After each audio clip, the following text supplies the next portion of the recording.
The walls of the chamber were bronze, not bronze like a coin or a blade, bronze the way a room is bronze, meaning the color was everywhere, the cool of it was everywhere, the particular quality of light that reflects off a metal surface and becomes something neither warm nor cold was in every direction at once. The floor bronze, the ceiling bronze, the seams where the walls met each other, sealed with the same material, the joins so precise and so thoroughly closed that no daylight found them, no draught moved through them, no ordinary sound from the world above came down through the stone and bronze to the space below.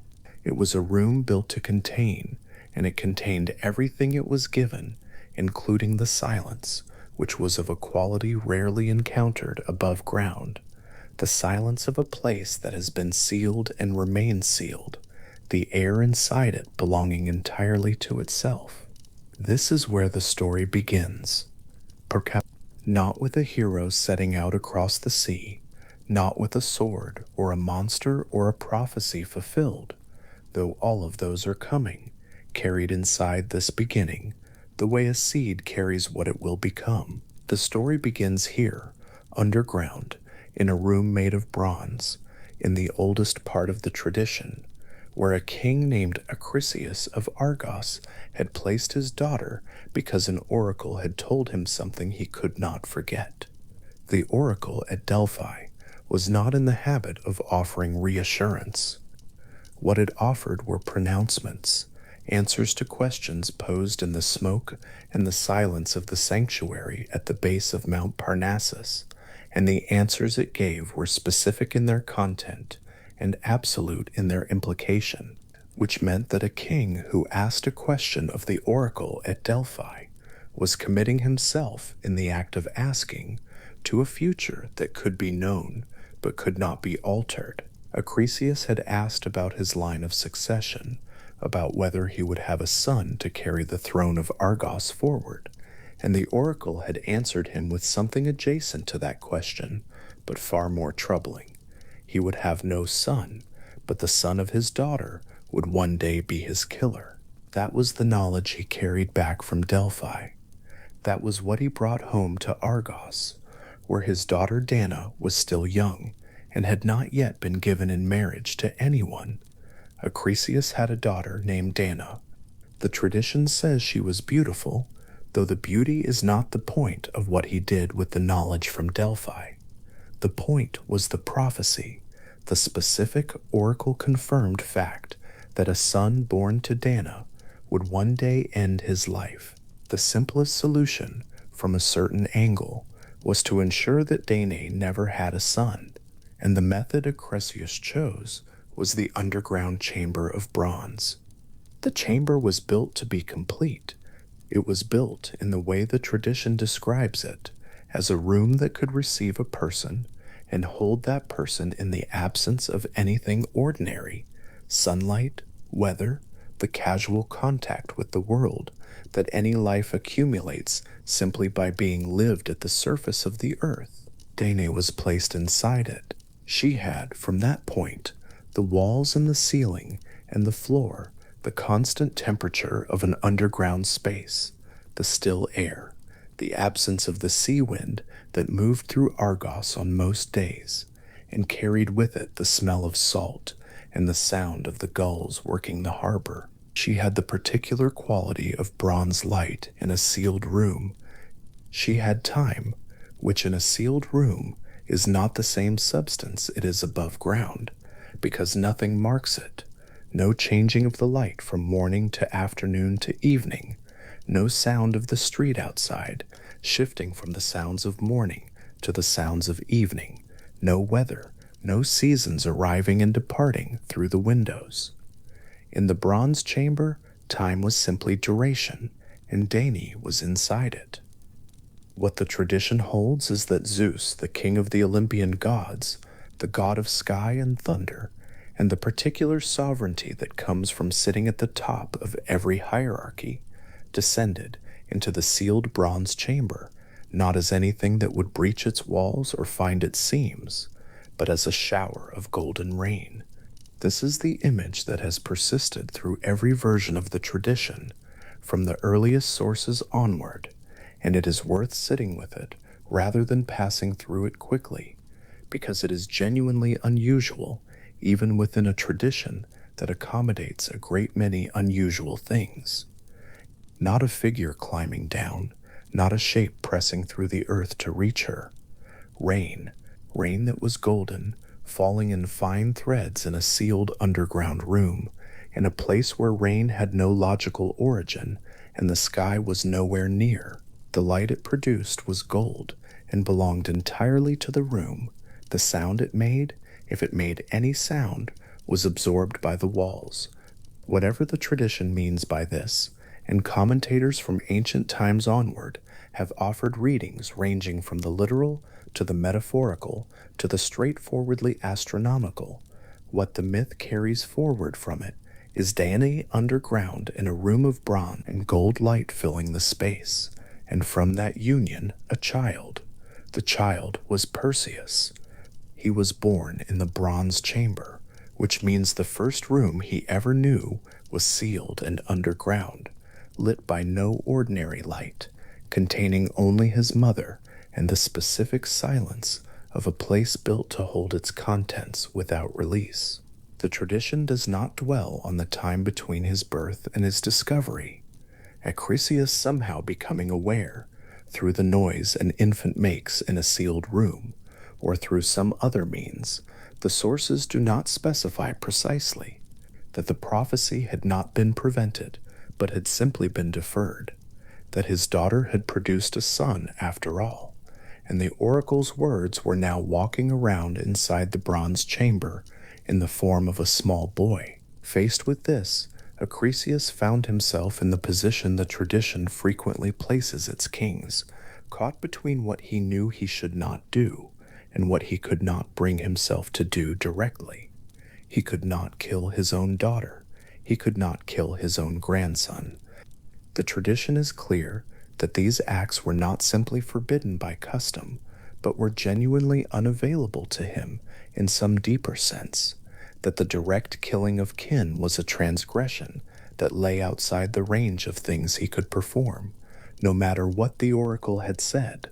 What he could do, and what he did, was find a method that handed the outcome to something other than his own hands. He had a wooden chest built. He placed Danae and the infant Perseus inside it, and he had the chest cast into the Aegean Sea. This, too, is an image worth settling into rather than passing through. A wooden chest on the Aegean, not a boat, which would imply intention and direction and the possibility of navigation, not a raft, which would suggest at least a minimal accommodation of the people on it. A chest, a box, a container, an object designed for storage rather than travel, now on the open water of one of the most trafficked and variable seas in the ancient Mediterranean world.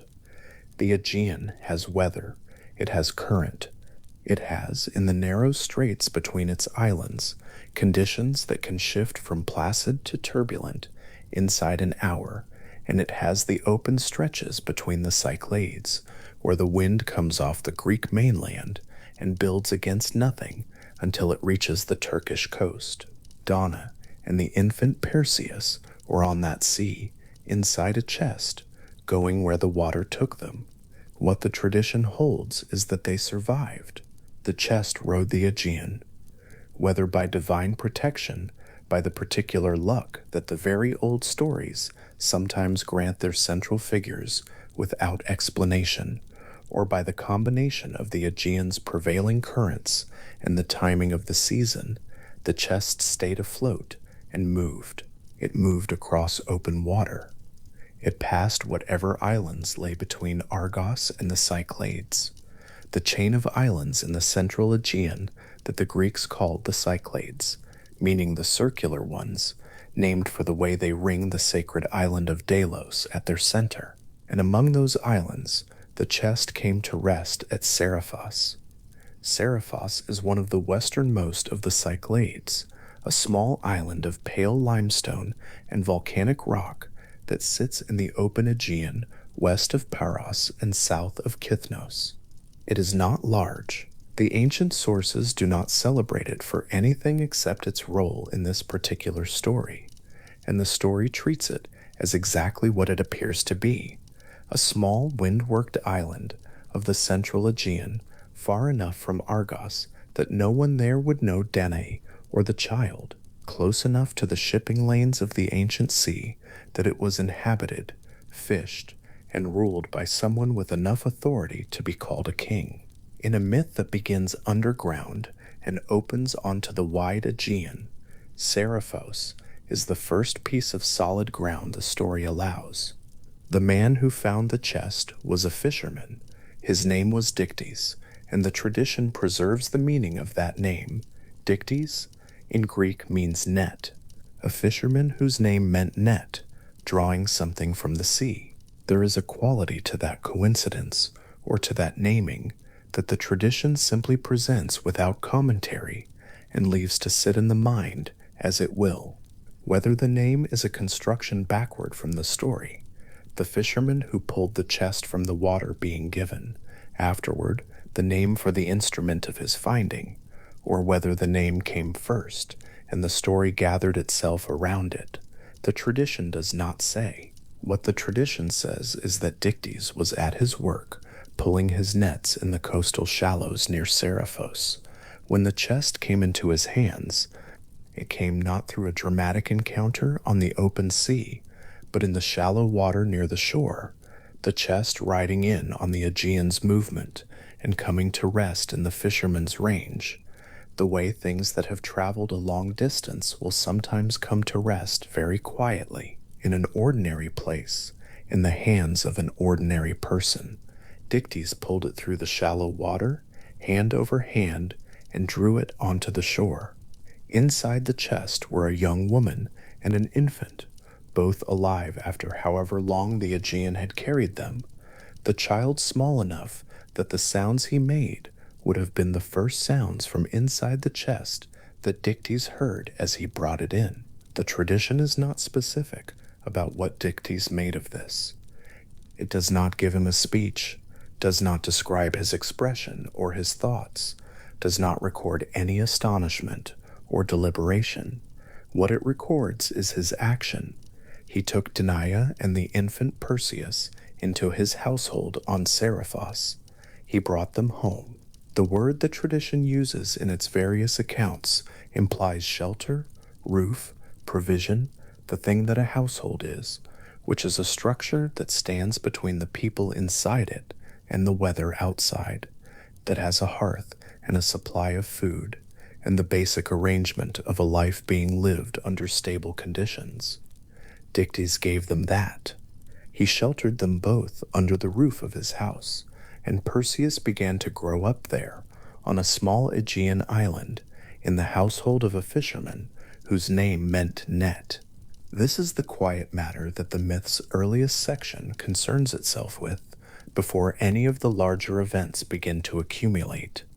A boy growing up on Seriphos, not in a palace, not in the care of gods, not already marked by anything visible as the child of a divine encounter in a sealed bronze room, simply a child in a fisherman's house on a small island, with the Aegean available in every direction and the specific education that comes from growing up near water. The smell of fish drying on wooden frames in the wind, the particular silver light of the Aegean on a clear morning, when the sun is still low and the water holds the color of early sky, and the boats are already out on it, the fishermen standing in them, the way fishermen in the Cyclades have always stood, reading the water for what is underneath. The sound of wind moving through a coastal settlement of stone houses built close together for shelter, a sound that is both constant and variable, dropping in the evening and rising in the late morning when the Aegean wind pattern establishes itself, arriving and departing on its own schedule with no reference to what the people under it would prefer. Perseus grew up in all of this. The tradition moves over his childhood on Seriphos in the way it often moves over the early years of its central figures, not with indifference, but with compression, the understanding that what matters about a hero's childhood is not the particular events of it, but the ground it laid, the world it made him from, and the ground laid on Seriphos was salt and stone and wind and the daily practice of living near the sea. It was also, from the beginning, a divided household, in a particular sense. Dictys, the fisherman who had pulled the chest from the Aegean, was not the only significant figure on the island.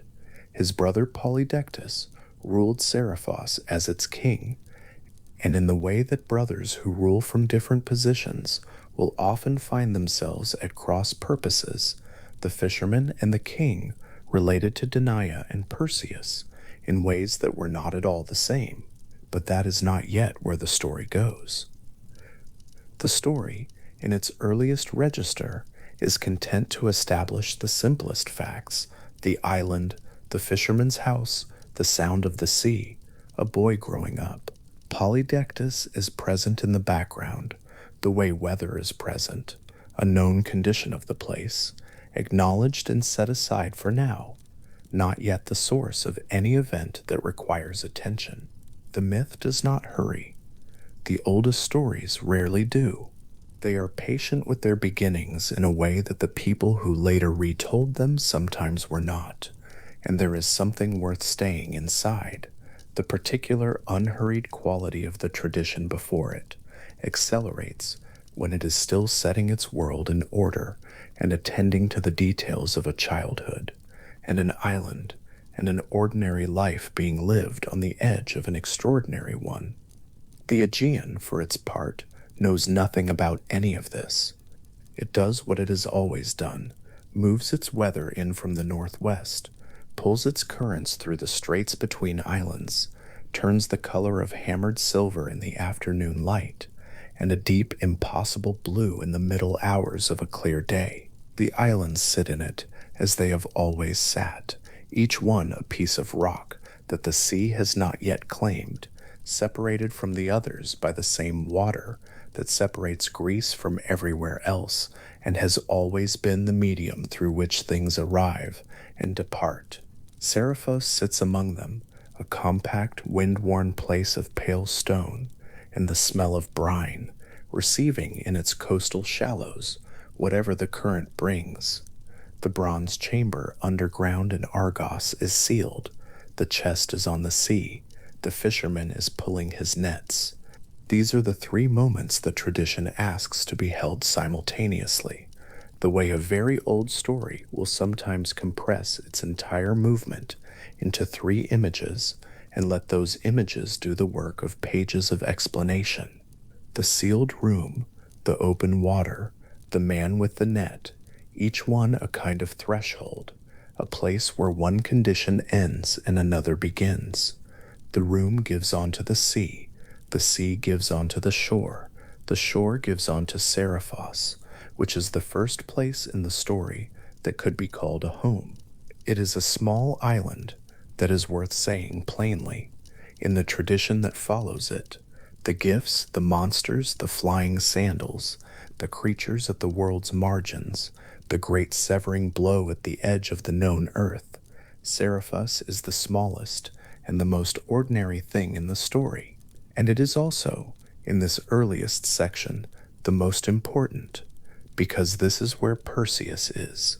This is the place that made him, the salt wind and the fishing nets and the sound of the Aegean in every direction, and the fisherman's house and his mother who had been a king's daughter in a bronze room underground, and was now simply a woman on a small island, living in a fisherman's household, watching her son grow up beside the sea. The story does not say she was unhappy. It does not say she was content. Danae in the tradition is a figure who endures, who moves from condition to condition with the particular quality of a person to whom things happen, who is sealed in bronze and then set on the water and then brought to shore and then sheltered, and then later in the parts of the story not yet reached, troubled by a king's unwanted attention. She carries the story's weight in its earliest stages, before her son is old enough to carry any of it himself. She is the reason the chest was sealed, and the chest is the reason Perseus exists, and Perseus is the reason the story exists at all. But she is also, before any of that larger architecture is visible, simply a woman who survived an Aegean crossing in a wooden box and is now living in a fisherman's house on Seriphos, with the smell of the sea coming in off the water and the Cyclades wind moving through the settlement most afternoons, and her son nearby. There is something in the tradition's willingness to spend time in this ordinary place, this small island of pale rock in the central Aegean, this fisherman's house, this domestic arrangement of shelter and provision, that the story insists on before it allows anything larger to enter. The myths that begin with the grandest gestures often feel the least inhabited, the ones that start small, that linger in a sealed room and a fisherman's shoreline, that allow their central figure to spend years as a child in an ordinary place before the extraordinary begins. Those are the ones that carry real weight when the weight arrives.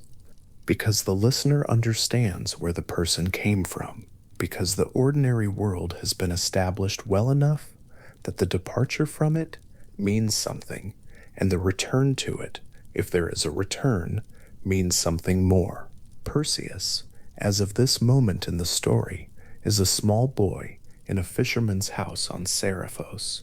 He is the child of a god, though he does not know what that means in the terms the story will eventually ask him to act on. He is the grandson of Perseus of Argos, king of a city with no access to him, a king who made a room of bronze to prevent a prophecy, and succeeded only in placing his grandson on an island in the central Aegean, where the sea wind comes from every direction, and the fishermen go out in the morning and come back in the afternoon, and the smell of the catch is part of every day.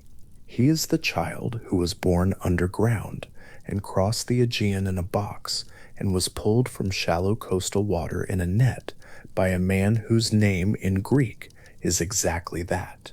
The island of Seriphos sits in the Aegean as it has always sat, the water around it the same particular blue that the Aegean produces in the hours after midday, the rock the same pale limestone worn by the same wind, the fishing boats riding the same pattern of swell that has always moved through this part of the Cyclades.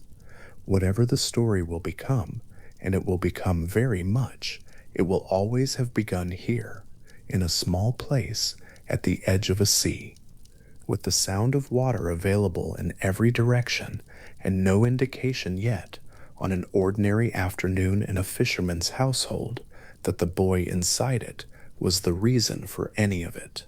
That is where the story rests, at its very beginning. Not in Argos, not in the Bronze Room, not on the open Aegean, though all three of those places made it here, on Seriphos, on the small island surrounded by water, where a woman and her son had arrived after a long journey they did not choose, in the care of a man who had the right name for finding things, on a piece of rock in the center of the Aegean that had not been important before and would be remembered afterward, if it was remembered at all, precisely because of what had washed up on its shore. The water goes on in every direction, from Seriphos. It is the same water that carried the chest here, the same water that separates this island from every other island and from the mainland coasts that are visible on clear days as low shapes on the horizon, the same water that will one day carry Perseus away from Seriphos on a purpose he does not yet know about. But that is not now.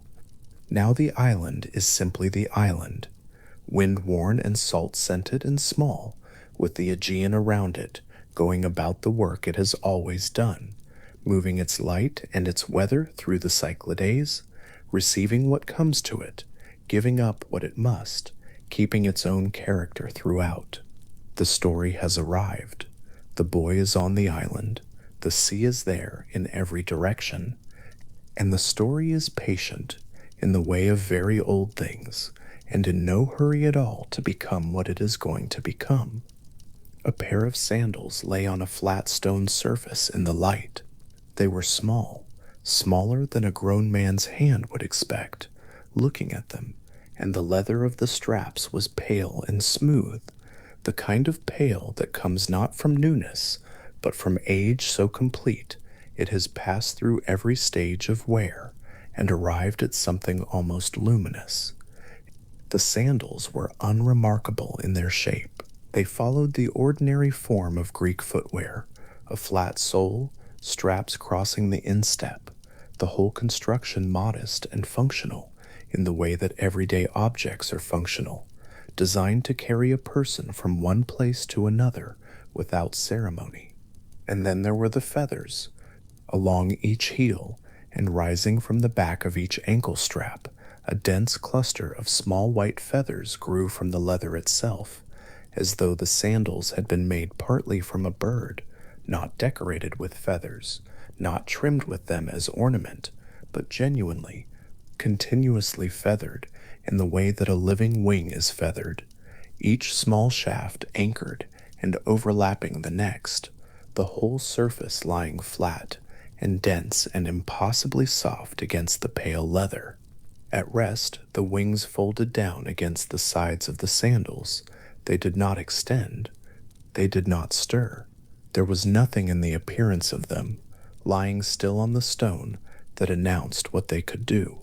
They looked like something a craftsman had made for reasons that were partly practical and partly devotional, the way many things in the ancient world were made, useful and also offered, functional and also beautiful, in a very quiet way. The wings were the color of cloud on a clear morning, white shading to gray at the base of each feather, and they overlapped so densely that pressing a finger into the surface would have met with resistance, with the yielding firmness of a bird's closed wing. Lying still, they were simply there, and it was this ordinariness, precisely, that made them worth looking at for a long time. The sandals were called the talaria in the Latin tradition that inherited and preserved so much of the Greek telling, and they belonged to Hermes, the messenger of the gods, the figure who moved between realms, the one deity of the Greek pantheon whose essential nature was defined by movement itself, by the crossing of boundaries that other divine figures held fixed. Hermes was the god who escorted the dead to the underworld and who moved freely between the divine and the mortal worlds, and the sandals were the instrument of this movement, the thing on his feet, when he traveled between one state of being and another. That he gave them to Perseus for the duration of the quest was an act consistent with everything the tradition says about Hermes, that he was generous with the tools of crossing, that he understood the specific requirements of difficult journeys, and that the capacity for flight was, in his view, something a mortal hero could be trusted with, at least for a time. With the talaria on his feet, Perseus could rise from the ground and move through the air at a speed the tradition does not quantify, but describes in terms of distance, across seas, across the breadth of the known world, from the familiar islands of the Aegean to the far western margins of the Greek geographic imagination. Flight, in the telling, was not spectacle. It was simply the means by which a mortal could travel where he needed to go, across distances that walking could not cover in any human lifetime. The feathers lying flat against the leather did not stir. The sandals waited on their stone surface in the light. The second object was a shield, not the shield that Perseus would carry into the encounter itself, though it would serve that purpose, but a shield understood by the tradition primarily as a surface, as a reflective instrument, as a way of seeing something without looking at it directly. Athena gave it, and the giving was characteristic of her. Athena, whose domain was strategy and craft and the kind of intelligence that finds the oblique approach to a problem that cannot be solved head on, provided Perseus with a tool whose entire value lay not in what it could block, but in what it could show. The shield was bronze, and it had been polished to a degree that ordinary bronze does not easily achieve, polished past the point of utility into the territory of art, worked until the surface held a reflection as clearly and as faithfully as still water holds one, with only the slight, inevitable curve of the shield's face to distort the image in the way that a shallow bowl of water distorts it, bending the edges inward without losing the essential fidelity of what it shows. Held at arm's length and angled correctly, the shield's surface returned a reflection of whatever was behind the person holding it, a reflection complete enough to act on, clear enough to read, steady enough to use as a guide for the positioning of a blade. This was its entire purpose in the myth, to allow Perseus to approach Medusa without ever meeting her gaze directly, to navigate by reflection rather than by sight, to do the thing that needed to be done through the intermediary of a mirrored surface rather than through direct encounter. The tradition is specific about this method. Pindar mentions it. Apollodorus describes it. The shield as mirror is one of the most consistently attested details in the whole telling, which suggests it was understood as essential, not a detail that varied across the versions, but a structural feature of the story that different sources preserved independently because it was too central to the logic of the quest to leave out. To look directly at Medusa was to be turned to stone. To look at her reflection in a polished surface was to see her without being seen by her in the sense that mattered. The reflection did not carry the petrifying property of the gaze. The image was safe. What it showed was not. The bronze face of the shield caught the light in the way that polished bronze does, not brilliantly, not like glass or silver, but warmly, with a slight amber quality to the reflection that made everything it showed look a little like something remembered rather than something present. Held in the light, the surface was cool to the touch and slightly warm to the eye. It was not a magical object in the way the sandals were magical. It had been made by a craftsman, worked by human hands over a very long time, brought to its reflective state through labor rather than through divine manufacture. What Athena contributed was the understanding of how it should be used, the strategic intelligence, the oblique approach, the insight that the most dangerous thing in the world could be handled safely if it was never looked at directly. The shield was the materialization of that insight. It was craft and strategy made into a single bronze object, and it rested against the stone with its face slightly angled toward the light, showing the sky. The third object was a cap, and it was the most ordinary looking of all of them. It sat on the stone's surface, or might be imagined sitting there, in exactly the way that any cap or helmet might sit, a simple covering for the head, made of dark material, perhaps leather, perhaps something whose nature the ancient sources do not agree on, precisely because it was not the material that mattered, but the effect. There was nothing about its appearance that announced what it was. No feathers, no polish, no visible craftsmanship that distinguished it from 100 similar objects that a traveler or a soldier might wear without ceremony. It was, in the most exact sense, an unremarkable object, and this was entirely the point. The cap was called the Graeae. The word simply means a kind of cap or helmet in Greek, and it belonged in the tradition to Hades himself, the god of the underworld, the figure whose domain was the realm of the dead below the earth. The property associated with it was absolute invisibility. The wearing of it rendered a person completely undetectable, not merely difficult to see in dim light, or easy to overlook in a crowd, but genuinely invisible to the perception of both mortals and immortals alike. The tradition is careful on this point. In the Iliad, it is Athena who wears the cap of Hades when she wishes to conceal herself from Ares during the fighting at Troy.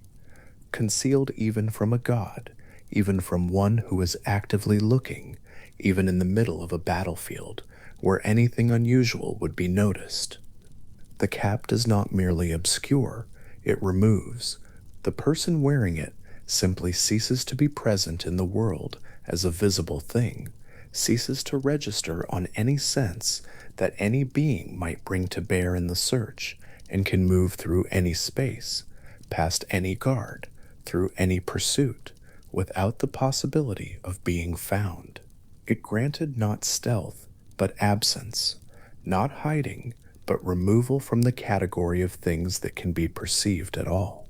That such an object was unremarkable in appearance was, in a certain sense, its most interesting feature.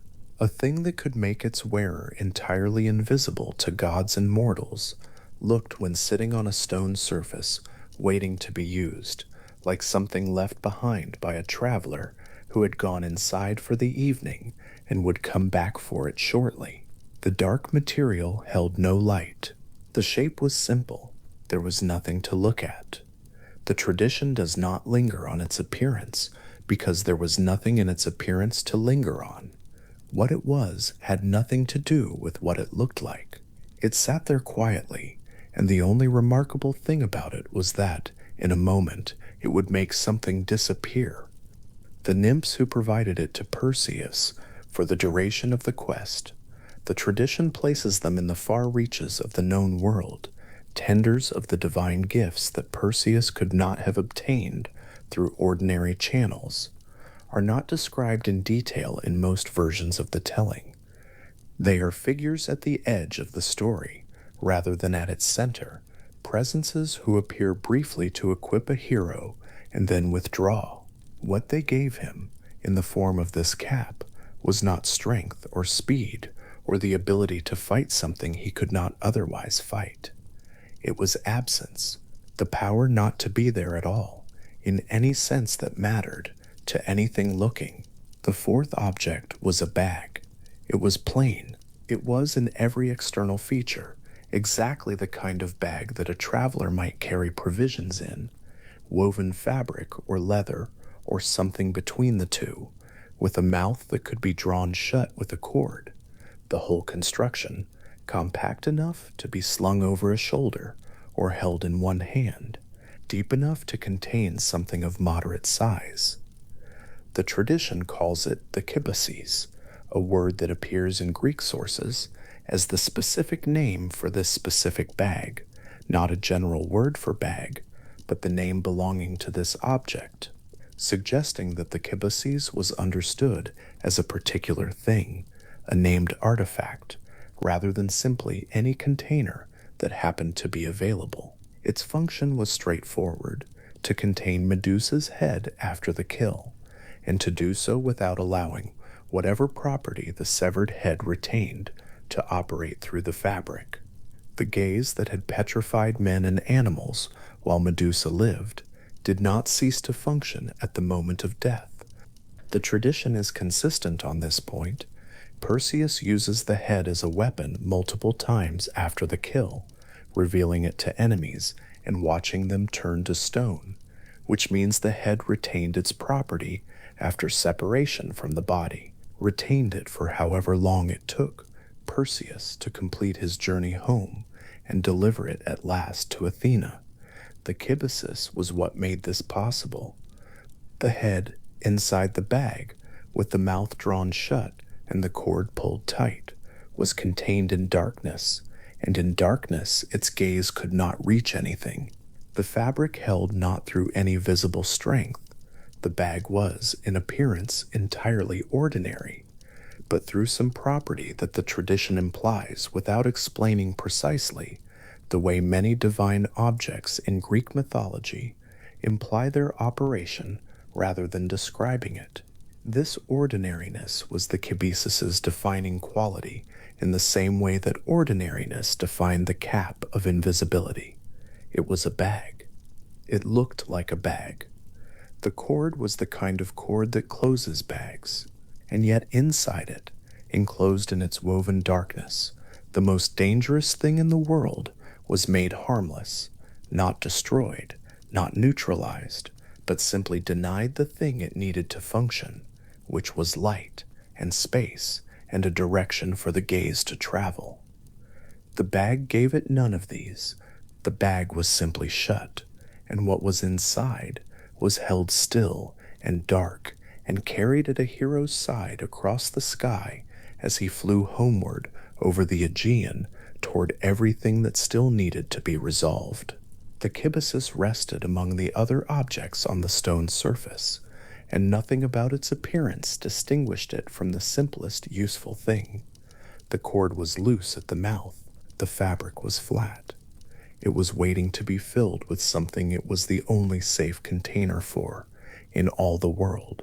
The fifth object was the last, and in certain ways the most visually immediate: a sword, though the word sword only partially describes it, since the harp, as it is called in the Greek tradition, was a curved weapon, a blade whose arc bent inward along its inner edge rather than remaining straight, the curvature giving it the shape of a crescent or a sickle, the function of the curve being specific and intentional.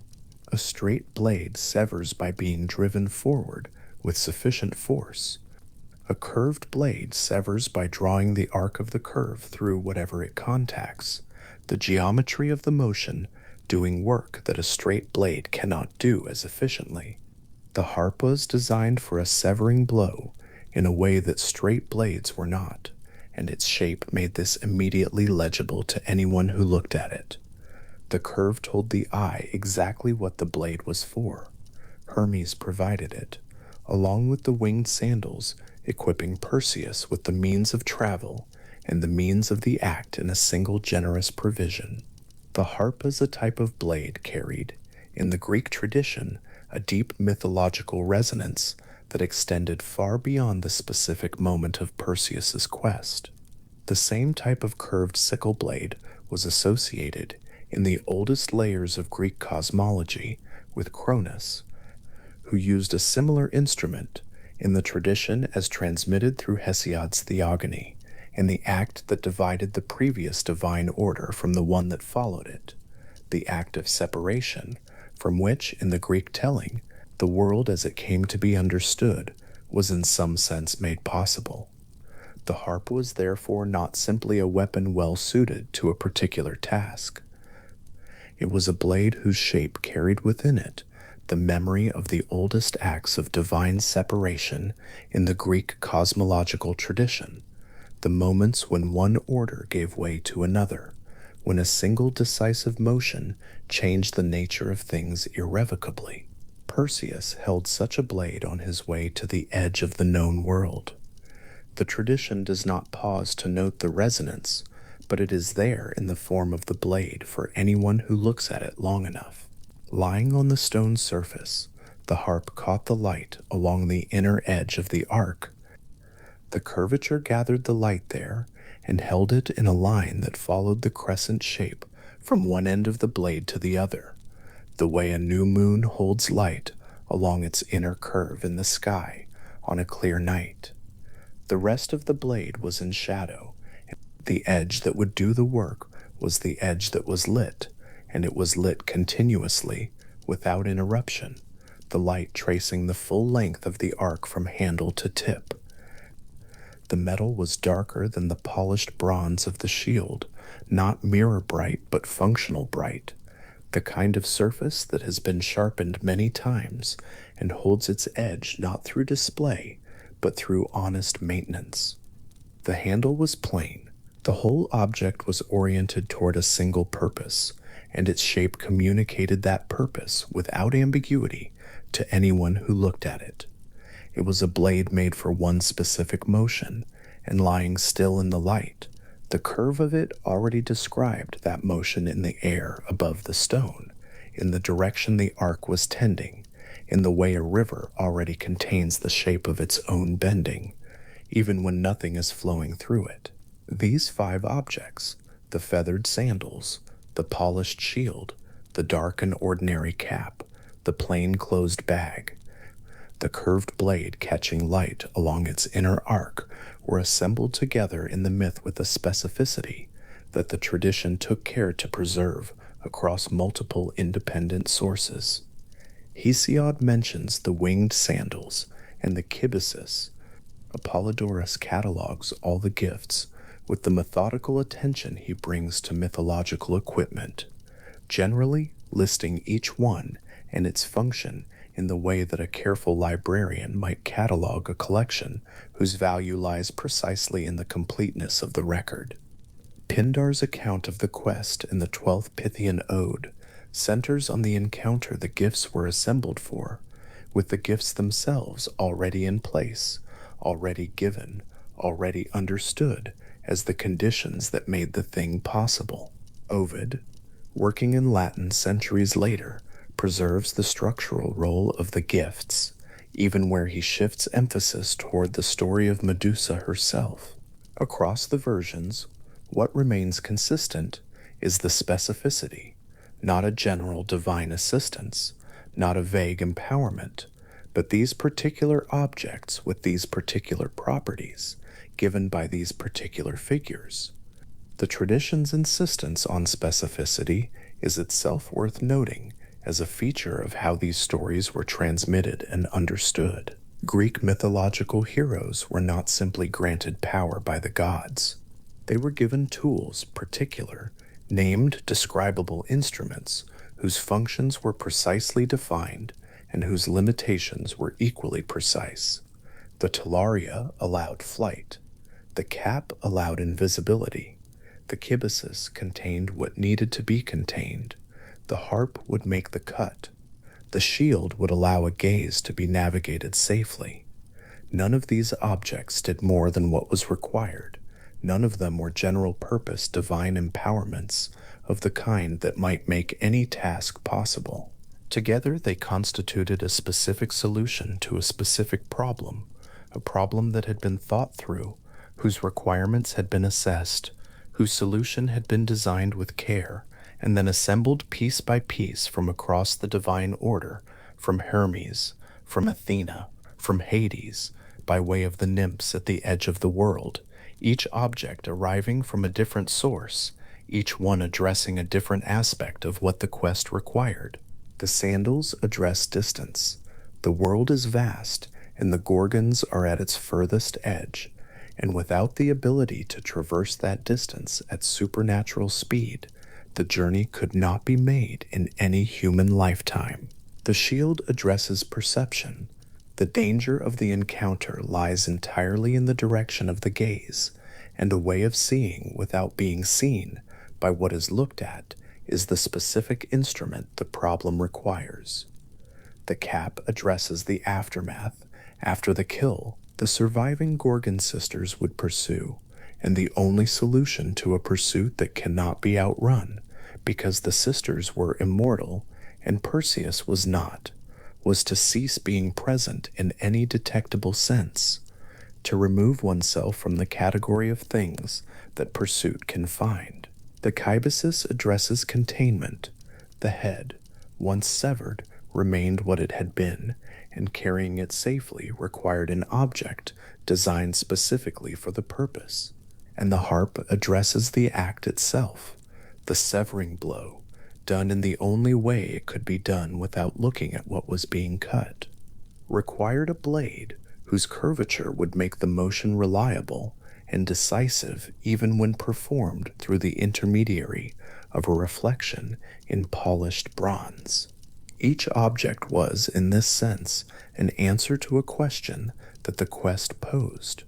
Taken together, the 5 of them constituted the complete set of answers, a complete solution assembled from across the divine world to the specific interlocking problem of reaching the Gorgons, killing one of them, and returning alive with what had been promised. There was nothing extraneous, there was nothing insufficient. The tradition took care, in its oldest surviving forms, to name and describe exactly these objects and no others. And the care with which the catalog was preserved across independent sources suggests that the specificity was understood as essential, that the story only made sense if these were the tools, assembled precisely from precisely these sources for precisely these reasons. There is something restful in this, in the image of a set of objects assembled with such care, each one suited to exactly the task it needed to address, lying together on a stone surface before the quest that required them had begun. They were not yet in use. The sandals' wings were folded flat. The shield was angled toward the light, but not held. The cap sat without a head beneath it. The bag's mouth was open and empty. The harp lay still with its arc of light along the inner curve of the blade. They were complete. They were ready. They were, in the way of things that have been made with genuine attention to their purpose, simply and entirely what they needed to be. Hermes, who gave the sandals and the blade, was the god most associated in the Greek tradition with exactly this kind of provision, with the specific gift given at the specific moment, the tool placed in the right hand at the right time. His generosity, in the mythological record, was always precise rather than abundant. He did not give more than was needed. He gave exactly what was needed, at the moment it was needed, in a form that required the recipient to understand what they had been given and to use it correctly. The sandals were only useful if Perseus could fly, which meant understanding what they did and committing to the air. The harp was only useful if Perseus knew what he was cutting and had the other instruments in place to allow him to reach the moment of the blow. The gift was never the whole solution. It was always the piece that made the solution possible, placed in the hands of someone who had to provide the rest himself. Athena's contribution, the polished shield, was consistent with her domain in a different way. Where Hermes's gifts were instruments of movement and action, Athena's gift was an instrument of intelligence, the insight that the most dangerous gaze in the world could be navigated safely if it was never looked at directly. This was the kind of strategic understanding that defined Athena's relationship with the heroes the tradition placed under her guidance. She did not fight for them. She did not remove the danger. She showed them how to approach the danger in such a way that the approach itself changed the nature of the encounter, made it possible rather than impossible, survivable rather than fatal. The shield, in this sense, was Athena's intelligence made material, a physical object that embodied the insight that oblique approaches exist to problems that head-on approaches cannot solve. The cap of Hades arrived through the nymphs of the far world, the figures at the margins of the Greek geographic imagination, who held the gifts that neither Olympus nor the mortal world kept in ordinary circulation. That the cap belonged to Hades, the god of the underworld, and was worn by Athena in the Iliad, and loaned to Perseus for the quest, gives it a kind of mythological history that extends far beyond the story of Perseus himself, a history of concealment, of the deliberate removal from visibility, of the ways in which absence can be a more useful strategy than presence, when presence is what the enemy is looking for. Hades himself was often understood in the Greek tradition as the unseen one, the god whose name was sometimes thought to carry the meaning of the one who makes invisible, or the invisible one, and the cap, in this light, was an expression of his essential nature made into a portable artifact, lendable to heroes who needed, for a specific moment, the particular advantage of not being there. The Kibices, arriving from the same nymphs at the same threshold of the world, carried no divine pedigree of the kind the harpy or the cap could claim. It was simply a bag that worked, that it was named, that the tradition preserved its specific name rather than simply describing it as a bag, suggests that it was understood as a specific object with a specific history, even if that history was not transmitted in the sources that survive. Named objects in Greek mythology tend to be objects that had passed through multiple hands, that had their own stories separate from the story they were currently participating in, that were understood as things in the world rather than props assembled for a single moment. The kibices was such an object, where it had been before Perseus held it, and where it went after Athena received Medusa's head. The tradition does not say. It simply appears when it is needed, fulfills its function, and withdraws from the story the way that certain necessary objects withdraw when the task they were made for is complete. The harpy, lying on the stone with its arc of light along the blade, was perhaps the most legible of the 5 objects to anyone looking at it from outside the story, the most immediately readable as a thing designed for a specific act. The sandals could be mistaken for ornamental footwear by someone who did not know what they were. The cap could be mistaken for an ordinary covering. The bag announced nothing. The shield was a shield, common enough in the ancient world, distinguished only by the exceptional care of its polish. But the harpy was unmistakably a weapon designed to sever.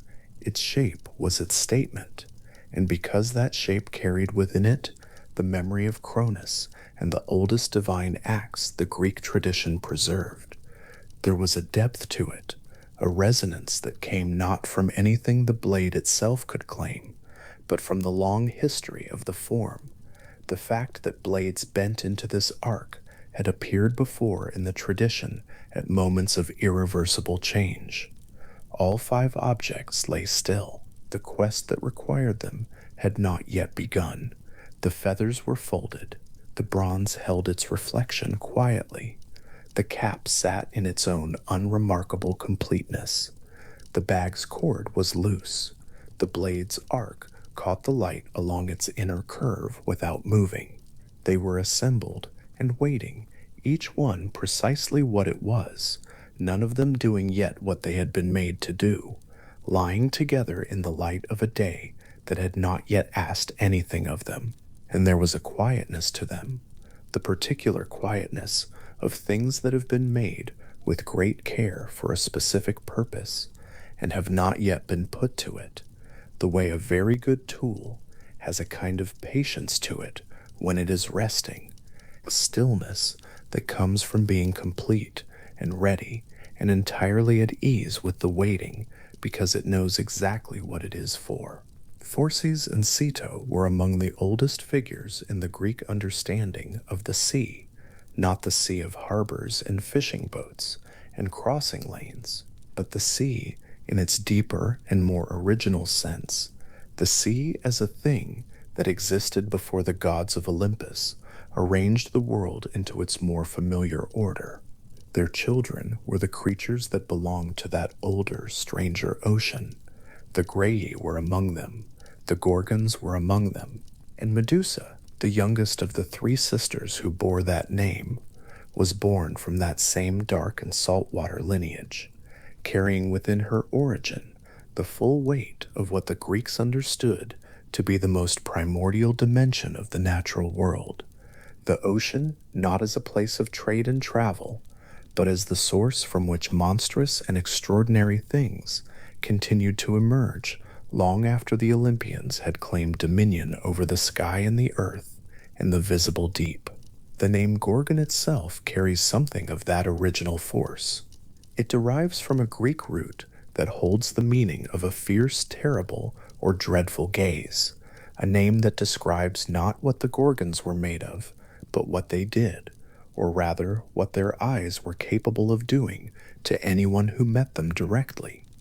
There were 3 of them, Medusa, Stheno, and Euryale. Of the 3, Stheno and Euryale were immortal, and they occupy the background of the myth as permanent presences, fixed at the edges of the world, ageless and untouchable. Medusa alone was mortal. That single difference, The fact that she could die where her sisters could not is the structural reason she became the object of Perseus's quest, and not them. Mortality made her reachable in a way her sisters were not, and in the logic of the myth that reachability is everything, it is worth dwelling a moment in what the ancient Greek sources actually say about the Gorgon's appearance, because the picture assembled across several centuries of artistic and literary tradition is a layered one, and the layers are themselves interesting. The oldest written accounts, including the works attributed to Hesiod in the 8th or 7th century BCE, place the Gorgons at the far edge of the world without describing their appearance in great detail, concentrating instead on their genealogy and their geography. But from roughly the 7th century BCE onward, artists working in clay and stone produced a visual tradition for the Gorgon face that was remarkably consistent and remarkably strange. It was a frontal face, which was itself unusual in early Greek art, which generally preferred profile, and it was a face constructed from features that did not belong together. The mouth was wide and open, the tongue protruding. The eyes were enormous, flat, and staring. The cheeks were broad, and at the temples, and over the crown of the head, where hair would ordinarily fall, there were serpents. Those serpents are one of the most persistent features in the visual record. They appear on archaic vessels, on temple pediments, on coins and amulets and theatrical masks across many centuries and many regions of the ancient world. They are almost always shown as present rather than active, not lunging or threatening, but simply there, their coils resting against the shoulders or the neck, their heads raised in a way that is more emblematic than aggressive. The snakes in these early images are part of the face, in the way a beard or a crown might be part of a face, attributes that define the figure rather than describe an action it is performing. Ancient literary sources extended this description further. The Gorgons were said in various accounts to have hands of bronze. Their feet, some sources held, were shod in bronze as well. Some traditions gave them golden wings, wide, feathered, spread in the posture associated in archaic art with flying or running, knees bent, body turned slightly sideways, even as the face remained fully forward. And the tusks, multiple ancient sources describe tusks, thick and curving, like those of a boar, emerging from the wide-open mouth. It is an assemblage of features that does not resolve into a single coherent creature, so much as accumulate into an emblem of something the Greeks located just past the limit of what the natural world could comfortably contain. One of the oldest surviving three-dimensional expressions of this tradition in stone is the great carved Gorgon at the center of the west pediment of the Temple of Artemis at Corfu, which dates to approximately 580 BCE. She dominates the pediment's composition, larger than the figures on either side of her, positioned at the exact center, wings spread wide, knees bent in the archaic running posture, her face turned fully forward toward whoever stands before the building. The expression on that carved stone face is difficult to name precisely. It is not a grimace exactly, though the mouth is wide. It is not a smile. It is closer to the expression of something that has been in the same position for a very long time and has no particular need to shift. The craftsman who made her gave her a face that does not seem to be addressing anyone. It simply occupies the center of its architectural space with an absolute and slightly impersonal authority, and it has done so for more than 2,500 years, which is itself a form of the gaze, the tradition attributed to her, not a punishment for looking, in this case, but a permanence that outlasts almost everything that would look at it. The visual tradition changed over time. By the Hellenistic period, roughly the last 3 centuries BCE, and more fully in Roman art and the Roman literary tradition, the Gorgon face had begun to soften toward something more recognizably human, and in some treatments, genuinely beautiful. This shift in the visual register is connected to a development in the literary tradition, most fully expressed in the work of the Latin poet Ovid, writing in the first decades of the Common Era in his collection of transformation myths known as the Metamorphoses. Ovid's account of Medusa does not begin with a creature at the edges of the world. It begins with a woman. In the fourth book of the Metamorphoses, Medusa is described as having been, before her transformation, exceptionally beautiful, and her beauty was said to be most remarkable in her hair, which attracted suitors and admiration in equal measure. What happened to that hair, and what transformed the woman who wore it into the creature described by earlier sources, is the matter of Ovid's account. In his telling, Poseidon, the god of the sea, took Medusa inside the temple of Athena. The accounts available to Ovid use Latin language that does not entirely settle the question of whether Medusa's presence in the temple at that moment was willing or unwilling, though later readers and many modern scholars have understood the episode in terms of violation. What is clear in Ovid's narrative is that Athena's response was directed at Medusa. The goddess transformed Medusa's famous hair, the feature that had drawn the most attention and admiration, into the serpents that would become her most enduring attribute. In Ovid's version, the transformation was a punishment, or at least a consequence, visited upon the figure who had least power in the situation. This version of the story has attracted a great deal of attention across centuries of reading and more recent literary and critical interpretation. It is worth naming the ways in which it complicates the moral texture of the myth, without claiming to resolve those complications, because they have not been resolved. The Ovid account is a later development.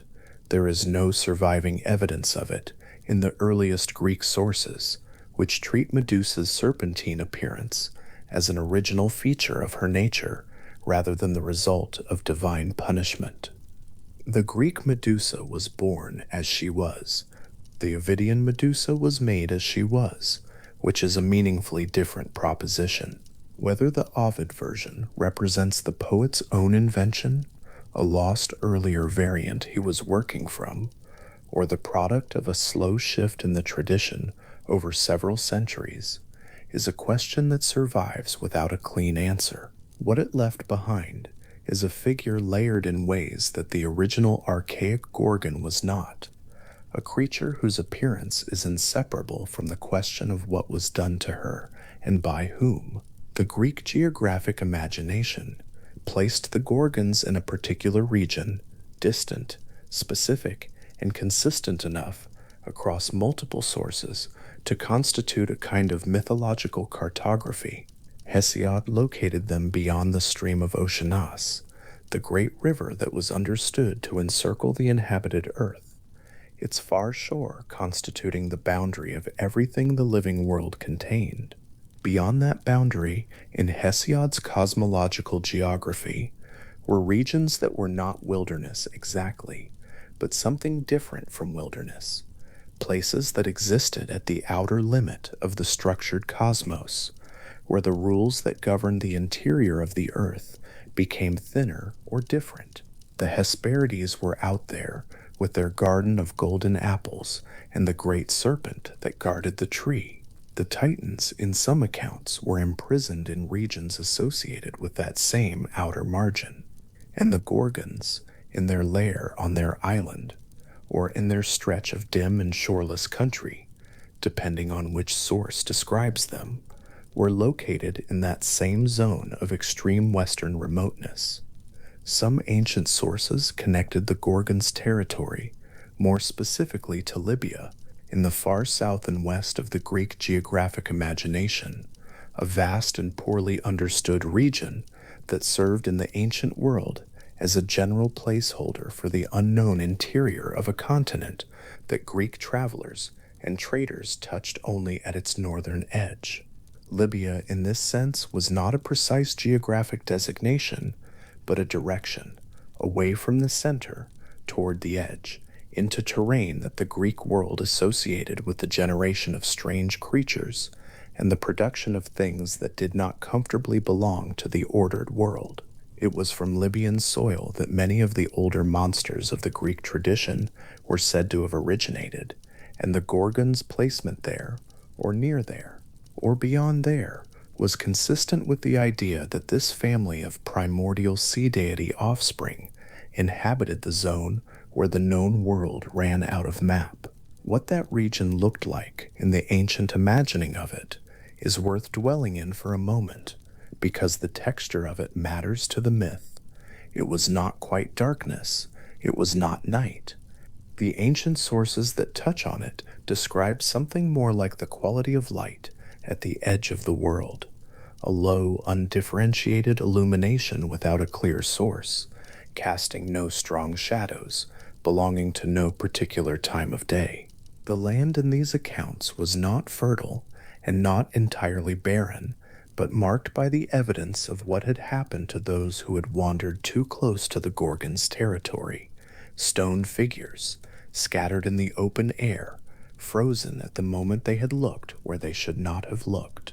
A bird with its wings half extended, an animal with one foot raised in a running posture, a man with his face turned towards something he had wanted to see, and the turning of that face the last thing he had done while still alive. Those stone figures are one of the most persistent and quietly strange details in the mythological landscape surrounding Medusa. They appear in multiple ancient sources and in artistic traditions across several centuries. They are not described as a horror, particularly, they are simply there, a feature of the Gorgon's vicinity, the way boulders are a feature of a particular shoreline, the accumulated evidence of the approach. They are the landscape the myth creates around Medusa before she herself appears, and in that sense, they do a particular kind of work. They show rather than explain. They are the effect of the gaze, rendered permanent and specific and environmental, not a description of what the gaze does to a person, so much as the world. The gaze has quietly assembled around itself over a very long time. The blood of Medusa, after her death, was said to possess properties that the mythographers described with some precision. The fullest account appears in the Bibliotheca, attributed to Apollodorus, a comprehensive collection of Greek mythological accounts assembled in the 1st or 2nd century of the Common Era. According to this account, the blood that flowed from Medusa's veins was not uniform in its properties. The blood from her left side was a deadly poison, swift and certain in its action. The blood from her right side was something entirely different, a substance capable of restoring the dead to life. Apollodorus ascribes to Asclepius, the divine physician, the knowledge and the eventual possession of some of this restorative blood, though the full implications of that connection are traced across other mythological narratives rather than in the Perseus story directly. The specific character of this contradictory blood, lethal from one side, life-giving from the other, is the kind of mythological detail that resists simple allegorical reading, because any reading that resolves the contradiction into a clean meaning also loses something of what makes the detail interesting. It is not a metaphor that decodes neatly into a lesson. It is more like a mythological fact about the nature of a particular creature, registered with the same matter-of-fact specificity that ancient accounts apply to the number of a creature's heads or the material of its wings. Medusa's blood does these two contradictory things. The tradition holds it as true. What follows from that is left to a considerable extent open. What is less open, because it is more elaborately traced in multiple ancient sources, is the account of what happened when drops of that blood fell into the Libyan desert as Perseus flew northward and homeward after the kill. He carried Medusa's head inside the kibbasis, the divine bag given to him for that purpose, a bag designed to enclose what it contained without permitting any of the petrifying capacity to escape through its material. But blood, the tradition holds, leaked as he flew. It fell through the air and landed on the pale sand of Libya below him, and from each drop that struck the desert ground, a serpent was said to have sprung. The ancient accounts name some of these serpents, give them specific types and properties, and describe them as the origin of the venomous snakes that inhabited the North African desert, in the Greek understanding of natural history. This is a use of mythology that appears frequently across multiple traditions, the myth of an extraordinary origin that accounts for an ordinary feature of the natural world. The venomous serpents of Libya were there. In the landscape, in reality, the Greeks who traveled that coast and its hinterlands encountered them and knew them as dangerous. What the myth provides is a genealogy for that danger, a line that runs from the blood of a specific creature, dropped from a specific height by a specific traveler on a specific flight, to the small, real, lethal animals coiled in the sand beneath the feet of people who had no part in any of it. There is something in that image, the blood falling through air, the sand receiving it, the serpents rising from where it landed, that touches on one of the things the Perseus myth does most consistently. It is a myth full of transformations that persist. The blood becomes serpents. Medusa's blood, in Ovid's telling, was also at the origin of coral, which formed where drops fell into the sea, the myth extending this generative property of her remains into the underwater world, as well as the desert. These are not transformations that disappear or reverse. They leave the world in a different state than they found it. The serpents in the Libyan sand continue to exist long after the moment that produced them has passed entirely out of any living memory. The coral continues to grow in the sea. The stone figures at the edge of the world continue to stand in the open air in whatever attitude they were frozen. This is the kind of consequence the tradition is consistently interested in, not the dramatic moment of the change, but the long afterward of it, the world shaped differently and staying that way. The shift in how Medusa was depicted across the centuries, from the archaic grimacing mask of the 7th and 6th centuries BCE to the more ambiguous and sometimes beautiful face of Hellenistic and Roman tradition, tracks a change not just in artistic style, but in the kind of interest ancient culture was bringing to the figure. The archaic Gorgon face was largely apotropaic in function. It was an image placed on objects and buildings to ward something off, to project outward the thing that turns the viewer to stone before the viewer can turn the image to stone. It worked through confrontation and fixity.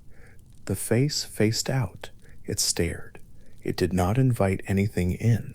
The Hellenistic and Roman Medusa, especially the Ovidian version, invited a different kind of attention, a reading of the figure that moved through her surface toward her history, toward the question of what had happened to her and what that meant, toward the recognition that the face doing the petrifying had itself, in at least one telling of the story, been the face of someone to whom something terrible had been done.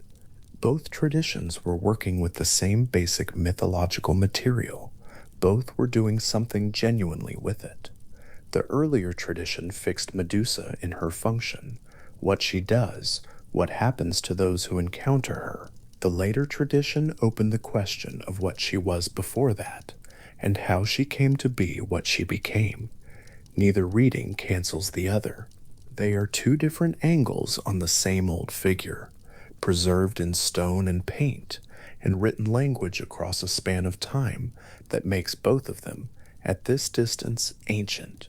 The archaic decorative tradition around the Gorgonian, The severed head as an image, deployed as a protective emblem, was extraordinarily widespread. It appeared on armor, on the shields of soldiers, on the pediments of temples, on coins, on thresholds, on household objects, on theatrical masks, on the prows of ships. The scale of this distribution across the ancient Mediterranean world gives some sense of how deeply the figure was embedded in the everyday visual culture of the ancient world, not as a narrative character from a specific story, but as an image with a specific function, recognizable and immediately readable, regardless of whether the viewer knew the Perseus myth in any detail. The face alone was sufficient. The wide eyes, the open mouth, the serpents, the frontal stare, these were enough to identify what was being depicted and what it was for. A face that had the property of the gaze, fixed on an object, directed outward toward whatever might approach. One of the oldest surviving examples in stone, the carved Gorgon at the center of the Temple of Artemis at Corfu, already mentioned, from approximately 580 BCE, demonstrates something about the relationship between the myth and its visual tradition. She is positioned at the center of the pediment, the apex of the architectural composition, surrounded by other mythological figures and scenes. She is larger than anything else in the space. She is the structural center, and she has nothing to do exactly with the Artemis myth or with any specific narrative moment from the Perseus story. She is not mid-beheading. She is not being approached. She is simply there, at the center, doing what she has always been understood to do, facing forward, holding the position, the wings spread, as though she has been in the process of arriving or departing for a very long time without completing either motion. The pediment is damaged now, large sections missing or eroded, but the Gorgon at its center survives recognizably. The face is still readable. The wings are still discernible. She is still, in some meaningful sense, present. The family of Phorcys and Keto, of which Medusa was part, is sometimes described by scholars of Greek mythology as a pre-Olympian or proto-Olympian grouping, creatures and figures that belong to a layer of Greek cosmological thinking older than the dynasty of Zeus, associated with the primordial sea and the generations that preceded the ordering of the world by the Olympian gods. Whether or not that genealogical scheme maps onto a historical sequence in the actual development of Greek religious belief, it captures something of the feel of these figures within the mythology as it was preserved and transmitted. They have a different texture from the Olympians. They are less personalized, less concerned with the relationships and hierarchies and ongoing dramas that occupy the Olympian household. They are more elemental, associated with conditions rather than personalities, with the sea's deep cold rather than with anything the sea might want or decide. Medusa inherits something of that quality even in the versions of the myth that make her a particular woman with a particular history. She is, in her oldest form, a condition of the outer world rather than a person within it. She is what happens to someone who looks when they should not look, at the edge of the known world, in the country that belongs to the children of the primordial deep. This is the figure that the myth of Perseus requires. Not simply an obstacle, though she functions as one within the quest structure, but a figure of sufficient depth and strangeness to account for the difficulty and the significance of what Perseus is being sent to accomplish. A monster less old, less primordially placed, less elaborately described across multiple traditions would produce a different kind of story.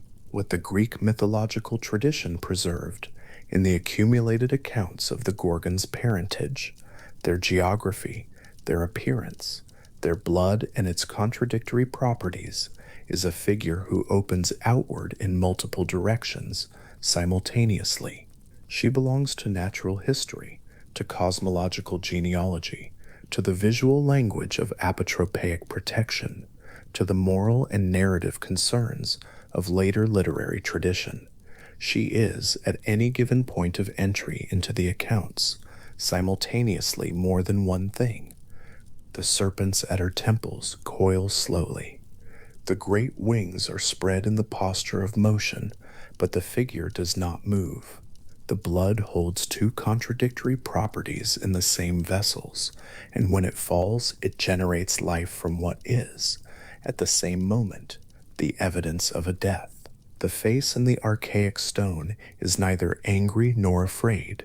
It simply is, enormous and frontal and specific, the eyes open and fixed on nothing in particular, the mouth wide with an expression that is not quite any expression the living face produces, and was probably never meant to be. It is an image built to be looked at rather than to look back. The power attributed to it in life, within the myth, runs in the opposite direction, toward the viewer rather than toward the viewed. But in stone, the temple pediment in Corfu, or a painted panel from any of a dozen sites across the ancient Mediterranean world, the power sits perfectly still, and it is the viewer who continues to move, walking past or turning away, or standing for a moment in the particular quality of light that falls on old stone in the afternoon.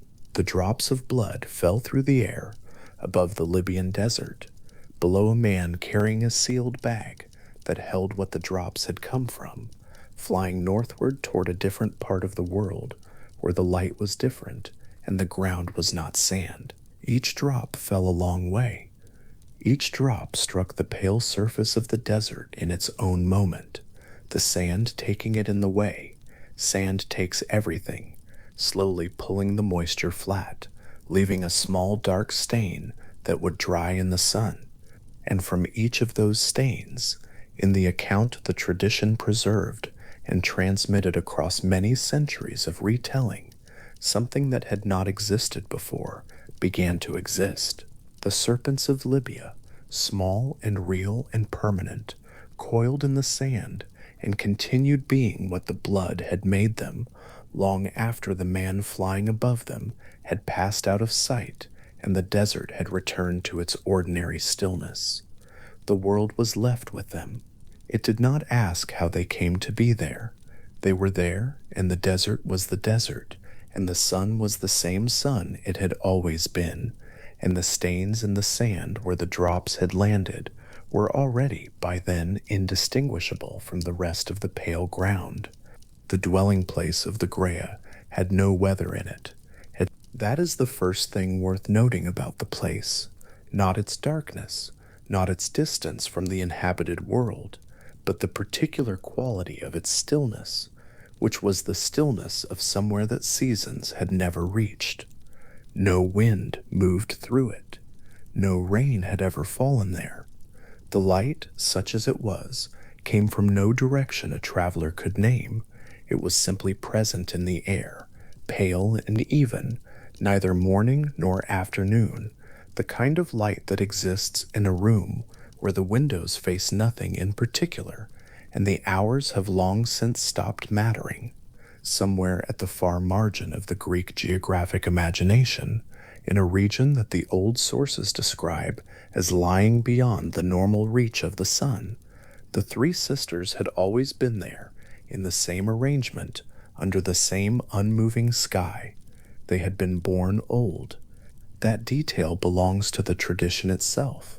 The Graeae did not age into their condition, had never passed through youth, or even childhood, had emerged into the world already gray-haired, and already ancient in the way of things that belong to an earlier order of existence than the one the Olympian gods preside over. Their name carries the simple, plain description, the Gray Ones, or the Old Women. There is something in that plainness worth sitting with. They were not named for specific powers or domains or qualities of terror. They were named for the one most immediately visible thing about them, which was that they were old, irreducibly, incomprehensibly, from the very beginning old.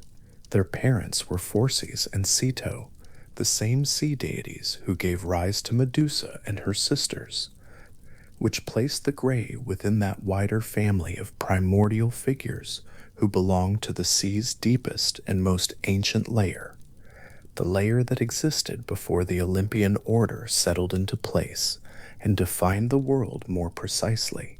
Phorcys was associated with the hidden depths of the sea, the parts of the ocean too far down and too far out to be navigated or fished or named. Kato was the deep sea herself, in one of her aspects, or the danger that the deep sea held. From that pairing came a family of figures who exist at the boundary of the known world, not exactly outside it, not exactly inside it, but occupying the uncertain threshold between the two.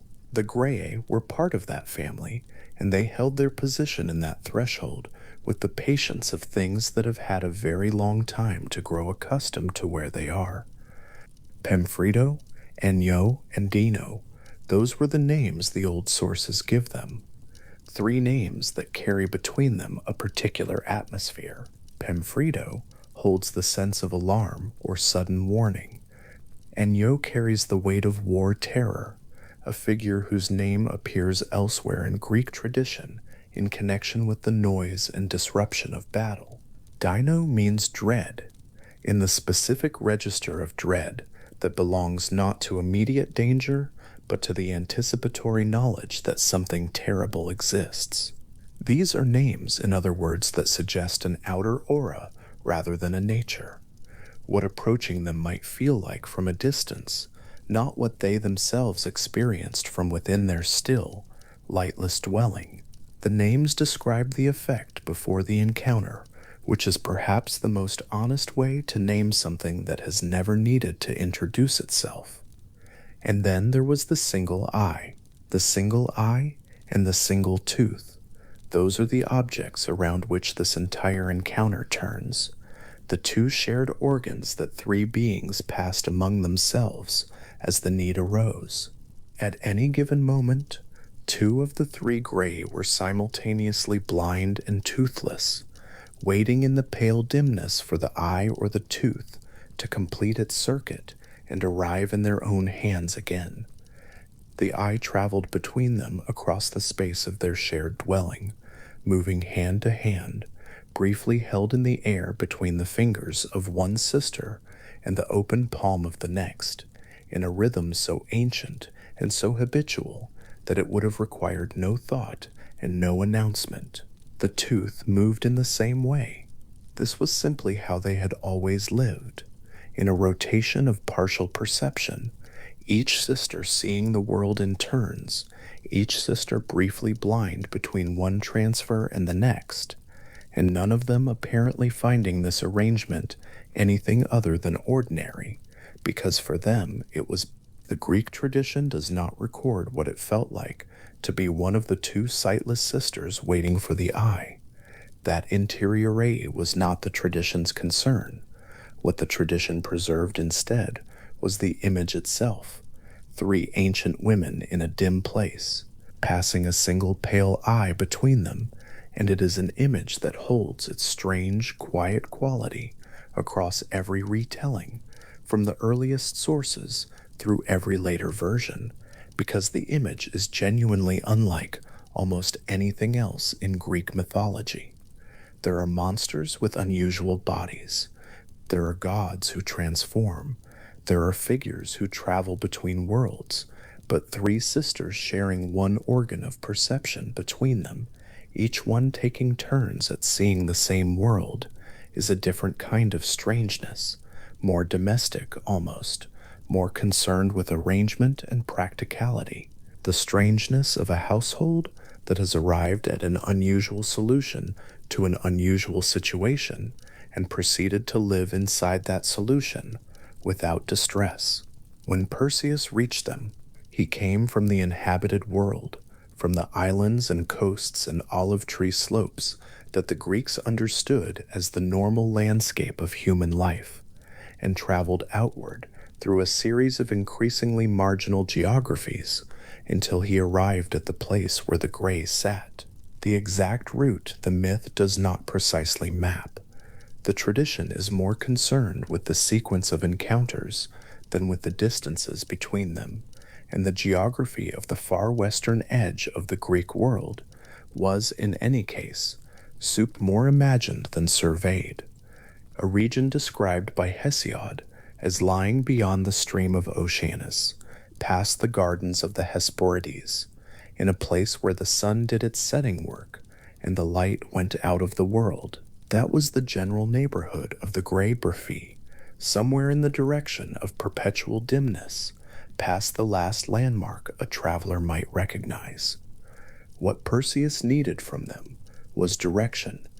The Graeae held the knowledge of where the Gorgons could be found, or in some versions of the tradition, they held the knowledge of where the nymphs could be found, the nymphs who held the divine gifts he would need before he could approach the Gorgons at all. The two versions of the encounter differ on this point, with Apollodorus giving the version in which the Graeae direct Perseus to the nymphs first, and other sources compressing the sequence so that the sisters give the Gorgons' location directly. In either case, the function of the Graeae in the structure of the myth is identical. They are the threshold through which the way forward cannot be found without passing, the keepers of the next direction in a journey that has no other source for it. The world beyond them is not mapped. The world beyond them cannot be navigated by a traveler who does not know where he is going. And the Graeae, gray and old and utterly unhurried in their dim dwelling, held that knowledge between them the way they held everything else, collectively, privately, in a rotation of possession that no one from the outside had ever disrupted, until Perseus interrupted the transfer. That is the pivotal moment in the encounter, and the tradition describes it with a precision that suggests the image was always the core of the story, the single instant between one sister's releasing the eye and the next sister's receiving it, a gap in their shared perception that lasted only as long as a hand extended across a space, and a second hand had not yet closed. In that gap, Perseus took the eye. He closed his fist around it before it reached the waiting palm, and in that moment, the three sisters were left without sight, all three of them, simultaneously, for the first time in the long, uncounted history of their arrangement. The sister who had been holding the eye found her hand suddenly empty. The sister who had been waiting to receive it found nothing arriving, and the sister who had last seen anything through it now sat in complete darkness with the others, and there was no difference between the three of them. And the man who had taken the eye stood among them holding it, invisible to all three. The silence that followed was presumably very large. The tradition does not dwell on the Graeae's response in the way it might dwell on a human response to loss. There is no recorded cry, no detailed account of what the three blind sisters did in the moment they found themselves without their shared instrument of sight. What the tradition records instead is what Perseus did with the advantage he had created. He held the eye, and he asked for what he needed, and he used the possession of the eye as the condition of its return. In some versions, he offers to throw it into a lake if they refuse him. In all versions, the implicit threat is the same. The eye will not be returned until the knowledge is given. It was a negotiation conducted between a sighted man and three blind women in a dim dwelling at the edge of the world, with a single pale organ passing between them and knowledge of the way forward held in the balance. The Graeae gave him what he needed. The tradition does not record what it cost them to do so, whether they surrendered the information willingly or only when no other option remained. What matters to the structure of the myth is that the knowledge was given, the eye was returned, and Perseus received the direction that the journey required. In the Apollodorus version, this meant being sent onward to the nymphs who held the divine gifts, the winged sandals, the kibisis, the cap of Hades, without which the encounter with the Gorgons could not be safely approached. In the compressed versions, it meant being sent directly toward the Gorgons' territory, which lay further out into the unmapped margins of the world. In either case, the Graeae had been the door, and the door, once opened, allowed the journey to continue. There is something worth pausing over in the particular shape of this encounter, the way the myth solved the problem of directing its hero toward an otherwise unreachable destination. The Graeae are not defeated. They are not harmed. They are not outwitted in any elaborate or skillful way. They are caught at a specific moment of transfer, at the single instant in their shared routine when a gap existed, and the gap was enough. Perseus did not need to overpower them or outrun them or defeat them in any contest.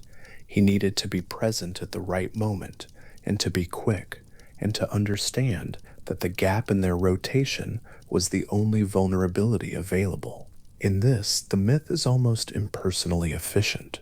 The encounter is as brief as it needs to be, not longer, and the hero moves through it and continues. The Graeae are left behind in their dim dwelling, the eye restored to its circuit between them, and the ancient rhythm of their shared perception resumes. Perseus moved on. The world through which he traveled after the Graeae became increasingly unlike the world he had come from. The tradition holds that he was moving toward the western edge of the Greek geographic imagination, toward the region Hesiod, associated with the Hesperides, the daughters of Atlas who tended the garden of the golden apples at the world's far limit, and with the stream of Oceanus itself, the river that the Greeks understood as encircling the entire inhabited earth. Beyond Oceanus was not exactly another place. It was more accurately outside the category of place altogether, a region that existed at the limit of what the world's structure could accommodate. That was where the Gorgons were said to dwell, and that was the direction the myth sent Perseus, moving through a landscape that gradually let go of the qualities that make a landscape legible. The land through which he passed grew spare. The sources do not give a detailed itinerary of this journey, but the general texture of the far margins of the Greek world was consistent across the tradition, barren in the specific way of very remote regions, stripped of the things that make inhabited places feel inhabited. No olive trees, no cultivated ground, no small sounds of human activity carried on the wind. The sky above those regions, as the tradition imagined them, was not the Mediterranean sky of the Aegean world, not blue and sharp and salt-edged, but something less defined, light that was present without being warm, distance that was visible without offering anything useful in the distance. It was the sky of the very edge of the world, which is to say, it was the sky of a place the Greek imagination had assembled from everything it understood about remoteness, pushed to its furthest conclusion. And in that remoteness, among the other strange qualities of the landscape, there were stone figures. The tradition placed them at the margins of the Gorgons' territory, figures of animals and men, caught in positions of motion, turned entirely to stone, not arranged, not placed in any order, but simply present in the open air of that far region, each one a record of something that had moved through that landscape at some earlier time and had come close enough to the Gorgons to encounter their gaze. A stone bird, wings already lifted, a stone fox with one leg forward, weight shifted for a turn that never completed, a stone man with his arm extended, pointing at something in a direction that could not now be known, the gesture preserved in perfect detail and made permanent. These were not ruins. They were not the remains of something that had been built and fallen. They were the original thing, transformed mid-movement, and they stood now in the open air of the western margins with the quality of objects that have had a very long time to settle into their positions. This is a detail that appears in several versions of the tradition, and it is worth the time it takes to sit with it. The stone figures do not accumulate as the result of any single event. They are the product of proximity, of being too close, at the wrong angle, without the knowledge that would have made avoidance possible. Each one represents a separate arrival, a separate moment of encounter, and the landscape around the Gorgon's dwelling had become, over time, a kind of archive of those arrivals. The stone bird had flown too low over the wrong ridge. The stone fox had followed the scent of something in the wrong direction. The stone man had come as travelers come, with some purpose or question, or simply forward motion carrying him onward, and had arrived at the precise point where arrival became permanent. And then he had stood there, in the still western light, while the world around him continued, and he did not, and the years and centuries had settled around him, without disturbing his position. There is a quality to that image that is neither threatening nor sorrowful, exactly, but simply old, the specific quality of things that happened a very long time ago in a very remote place and have been held in place by the particular physics of the myth ever since. The stone figures at the margins of the Gorgon's territory are not a warning. The tradition does not present them as such, and they would not function as a warning for anyone who encountered them in that remote landscape, because anyone who had traveled far enough to see them was already outside the range of any geography where a warning could be acted on. They are instead a record, and like all records made by forces indifferent to the purpose of record keeping, they contain exactly what they contain, the specific postures of specific creatures at specific moments, and they say nothing interpretive about what those postures mean, or what the creatures might have been doing when they were frozen there. Perseus moved through that landscape with the winged sandals carrying him above the ground. The tradition places him in flight through this region, which meant the stone figures would have been below him as he passed, visible as objects in a wide, dim landscape, their positions legible from above as the kind of scattered pattern that a long history of separate arrivals produces. He was not walking among them in the way a traveler on foot walks among stones.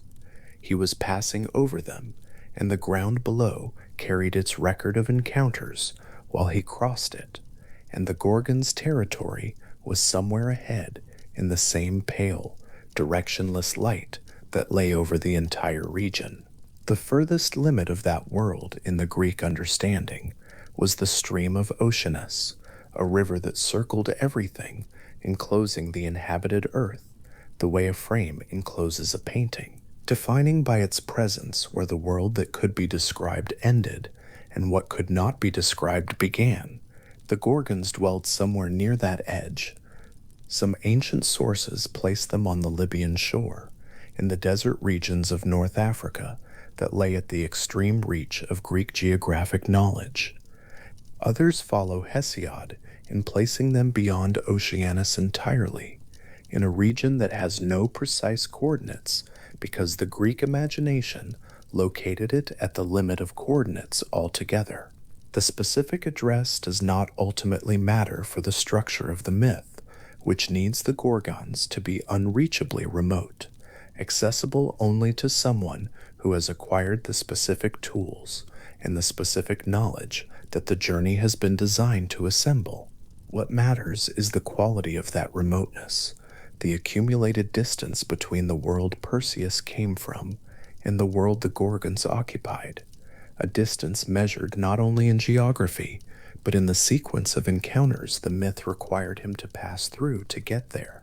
The oracle on the island, the gifts from the gods and the nymphs, the journey outward through increasingly marginal landscapes, the Graeae and their shared eye, Each stage moved the hero further from the inhabited world and deeper into the territory where the ordinary rules of the world did not apply, where the creatures he encountered shared organs of perception between three bodies, where the ground was strewn with animals and men who had been stopped mid-motion by something they had seen.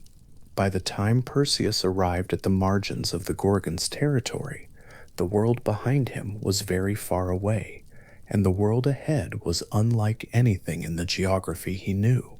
The stone fox stood with one leg forward in the pale western light. The stone bird hung above the ground on stone wings that had been lifting when the stillness came.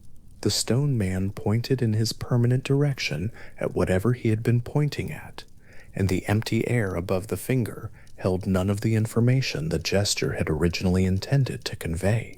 These figures had been standing here for a very long time. The tradition does not specify how long, because the tradition's relationship to time in this region was not precise in the way that calendars are precise. It was more like the imprecise, expansive sense of duration that comes from looking at something and understanding that it was there long before any living creature in the vicinity arrived, and will be there long after all of them are gone. Beyond the stone figures, the ground continued. The pale light continued. The distant, unlocatable edge of the world was somewhere further on, in the same direction Perseus was traveling, and somewhere in the territory between the stone figures and that edge, the Gorgons had their dwelling. The tradition places Medusa sleeping in that dwelling. At the hour Perseus arrived, her serpent hair at rest, her wings folded against her body, the terrible quality of her gaze temporarily sealed behind closed eyelids. Her sisters were there too, the immortal Stheno and Euryale, neither of whom could be harmed by what Perseus was coming to do. The lair itself, in the tradition's scattered descriptions of it, had something of the same quality as the Graeae's dwelling, dim, still, outside the reach of weather, occupying a place at the edge of the known world structure, where the normal rhythms of day and night and season did not operate with their usual reliability. The journey that brought Perseus to this place had been, in its structure, a series of thresholds. Each stage had required something specific, a piece of knowledge, a tool, an encounter with a figure who held the next direction. The Graeae had been the last of those thresholds before the final destination, the door between the world that could be navigated without specific guidance and the world that required their knowledge to enter. With the information they had given, the direction was set. The gifts assembled before them had made the approach possible, and the stone figures in the open air of the far western margins marked the territory through which that approach now passed. There is a way the myth uses the image of the stone figures that is easy to overlook because the image does not insist on its own meaning.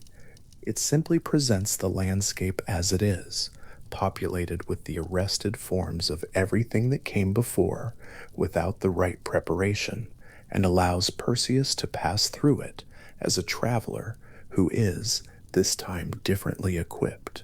He is not coming to the Gorgon's territory without knowledge of what he will find there.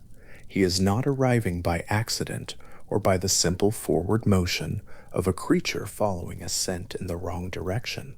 He has the polished shield, he has the sandals, he has the kebesis and the cap and the curved blade. He has the information the Graeae surrendered. He has come through every threshold the journey assembled between the inhabited world and this one, and he is now in the landscape of stone figures, moving through it, on his way to the thing the entire sequence of the myth has been pointing toward. The stone bird continued, not flying. The stone fox continued not running. The stone man continued pointing. And in the pale, even light of the far western margins of the Greek world, Perseus moved over them and through them and beyond them, the winged sandals carrying him forward.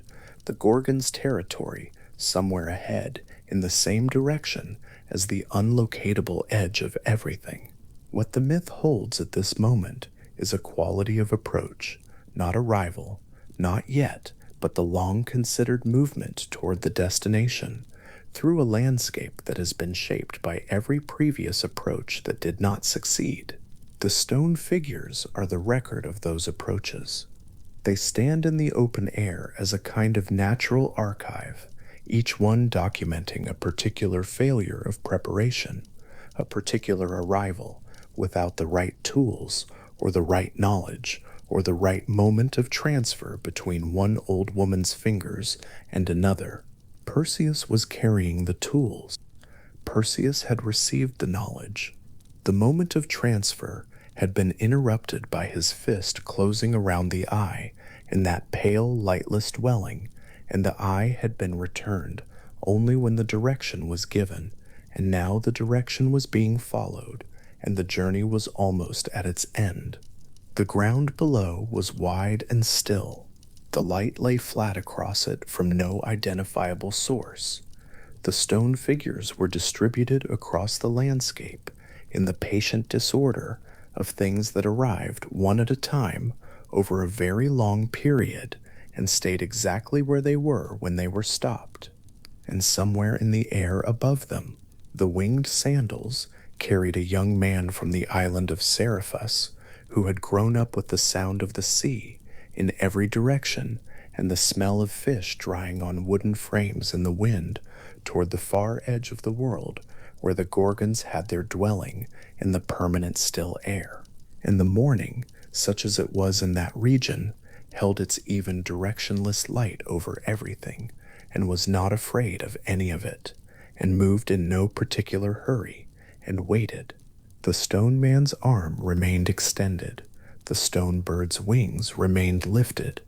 The particular quality of stillness that belonged to this landscape, not the stillness of something waiting to move, but the stillness of something that had been stopped mid-motion and had slowly, over long centuries, come to seem as though it had always been still, settled over the whole wide region, and held it the way the tradition held it, which was carefully and at a distance, and without any urgency about what came next. The Gorgon's territory lay ahead in the dim, even light.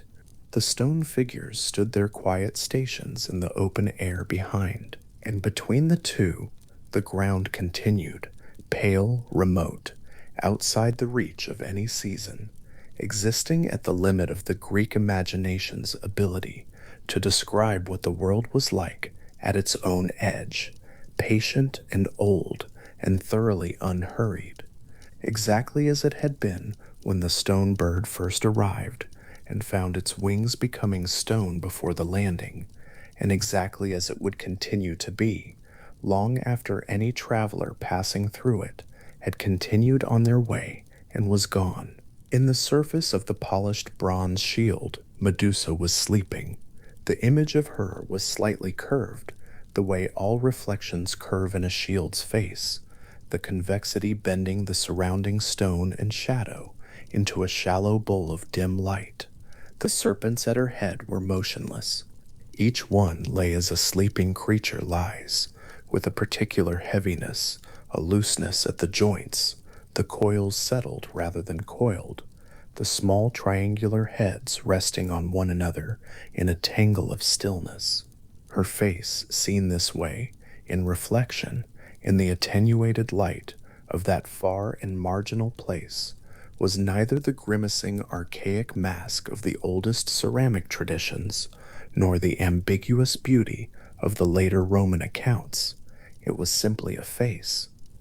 Still, breathing, the shield's surface held it in a slight bronze light, perfectly clear, perfectly flat, in the way of a face that is not aware of being observed. Perseus held the shield with one hand and did not look up from it. The tradition, as Pindar described it, and as the mythographer Apollodorus recorded it in his careful summation of the older sources, holds that the kill was accomplished entirely through the reflection, that Perseus navigated the whole final approach with his eyes on the bronze surface, treating the image in the shield as the only reliable version of the space around him. To look directly was to be stone. To look at the reflection was to see something true enough to act on, but removed by 1 degree from the petrifying reality of the gaze. Whether the gaze could work through a sleeping face is a question the tradition does not pause to answer. Perseus did not pause either. He was moving within the reflection, keeping the image centered, watching the shield, and then the harp was in his other hand, and the curved blade was already completing the motion it had been made to complete, one clean arc following the crescent of the blade's inner edge, and the thing was done. What the tradition holds happened next is one of the stranger and more specific details that the myth preserves. From the severed neck of Medusa, fully formed, 2 figures emerged. The first was a horse, not an ordinary horse, a horse with wings already open and already beating, lifting the animal upward into the dim air above the Gorgon's lair, with a kind of absolute completeness, as though the horse had always been itself and was only now released into the world that had been waiting for it. This was Pegasus, the winged horse, who would go on to be the mount of the hero Bellerophon in a separate tradition, and who would eventually be placed among the stars. The second figure was a man, or a being in the shape of one, Chrysaor, the golden-sworded, holding a blade of gold from the moment of his appearance, named for the weapon he carried into the world at birth. Both of them were understood in the tradition as children of Poseidon, conceived in the moment that the sea god had come to Medusa inside Athena's temple, the moment that had drawn the goddess's anger down on Medusa and set the whole long chain of causes in motion. Pegasus rose. Chrysaor stood. Both were already entirely themselves.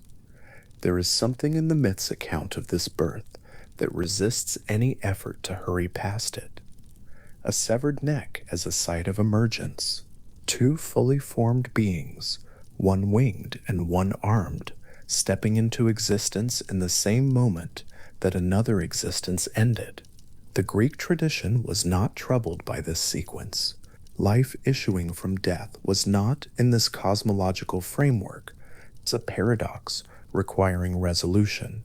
It was simply one of the things the world was understood to do, especially at margins, especially at extreme ends of the known world, where the ordinary rules of generation and duration were understood to be thinner, more permeable, more open to exception. The Gorgon's lair was at the edge. The edge was where such things happened. Pegasus lifted into the air and was gone. Perseus was already moving. The cap of Hades, the Graeae, the helm of invisibility went onto his head. In the instant it settled, he was gone from the visible world entirely.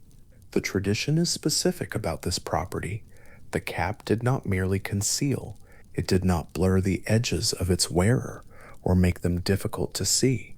It removed them from perception entirely, rendering them undetectable to both mortal and immortal senses. Athena herself had worn it, according to the account in the Iliad, to conceal herself from Ares on the plains of Troy.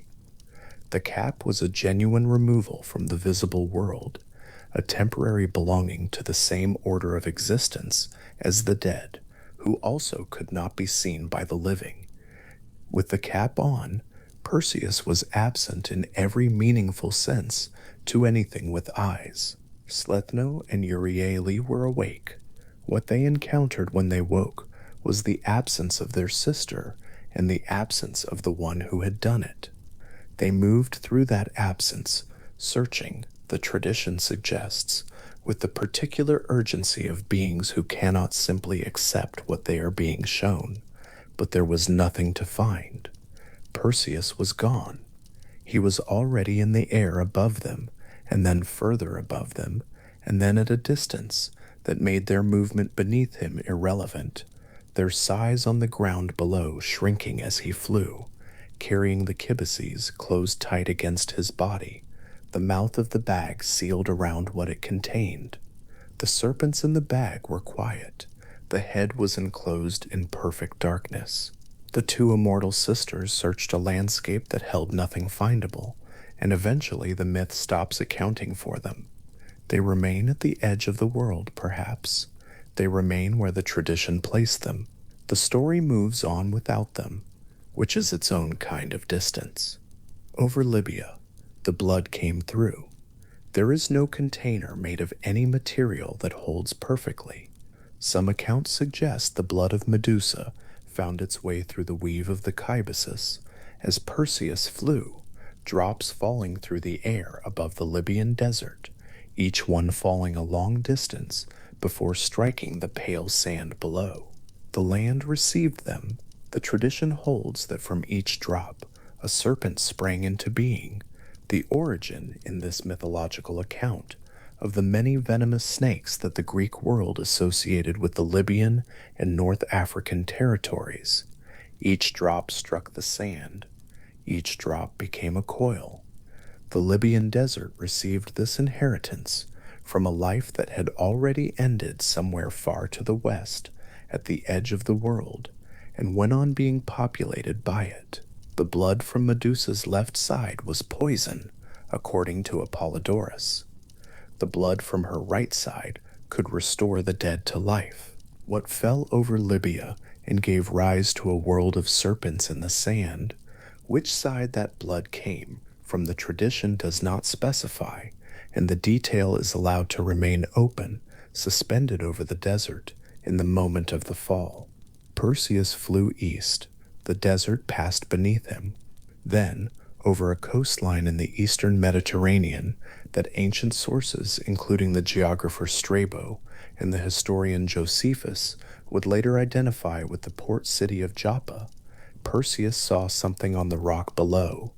A figure, chained, a young woman named Andromeda, daughter of the Ethiopian king Cepheus, and his queen Cassiopeia, fastened to a coastal outcropping above the sea by chains that were fixed into the stone. The reason, as the tradition tells it, was this.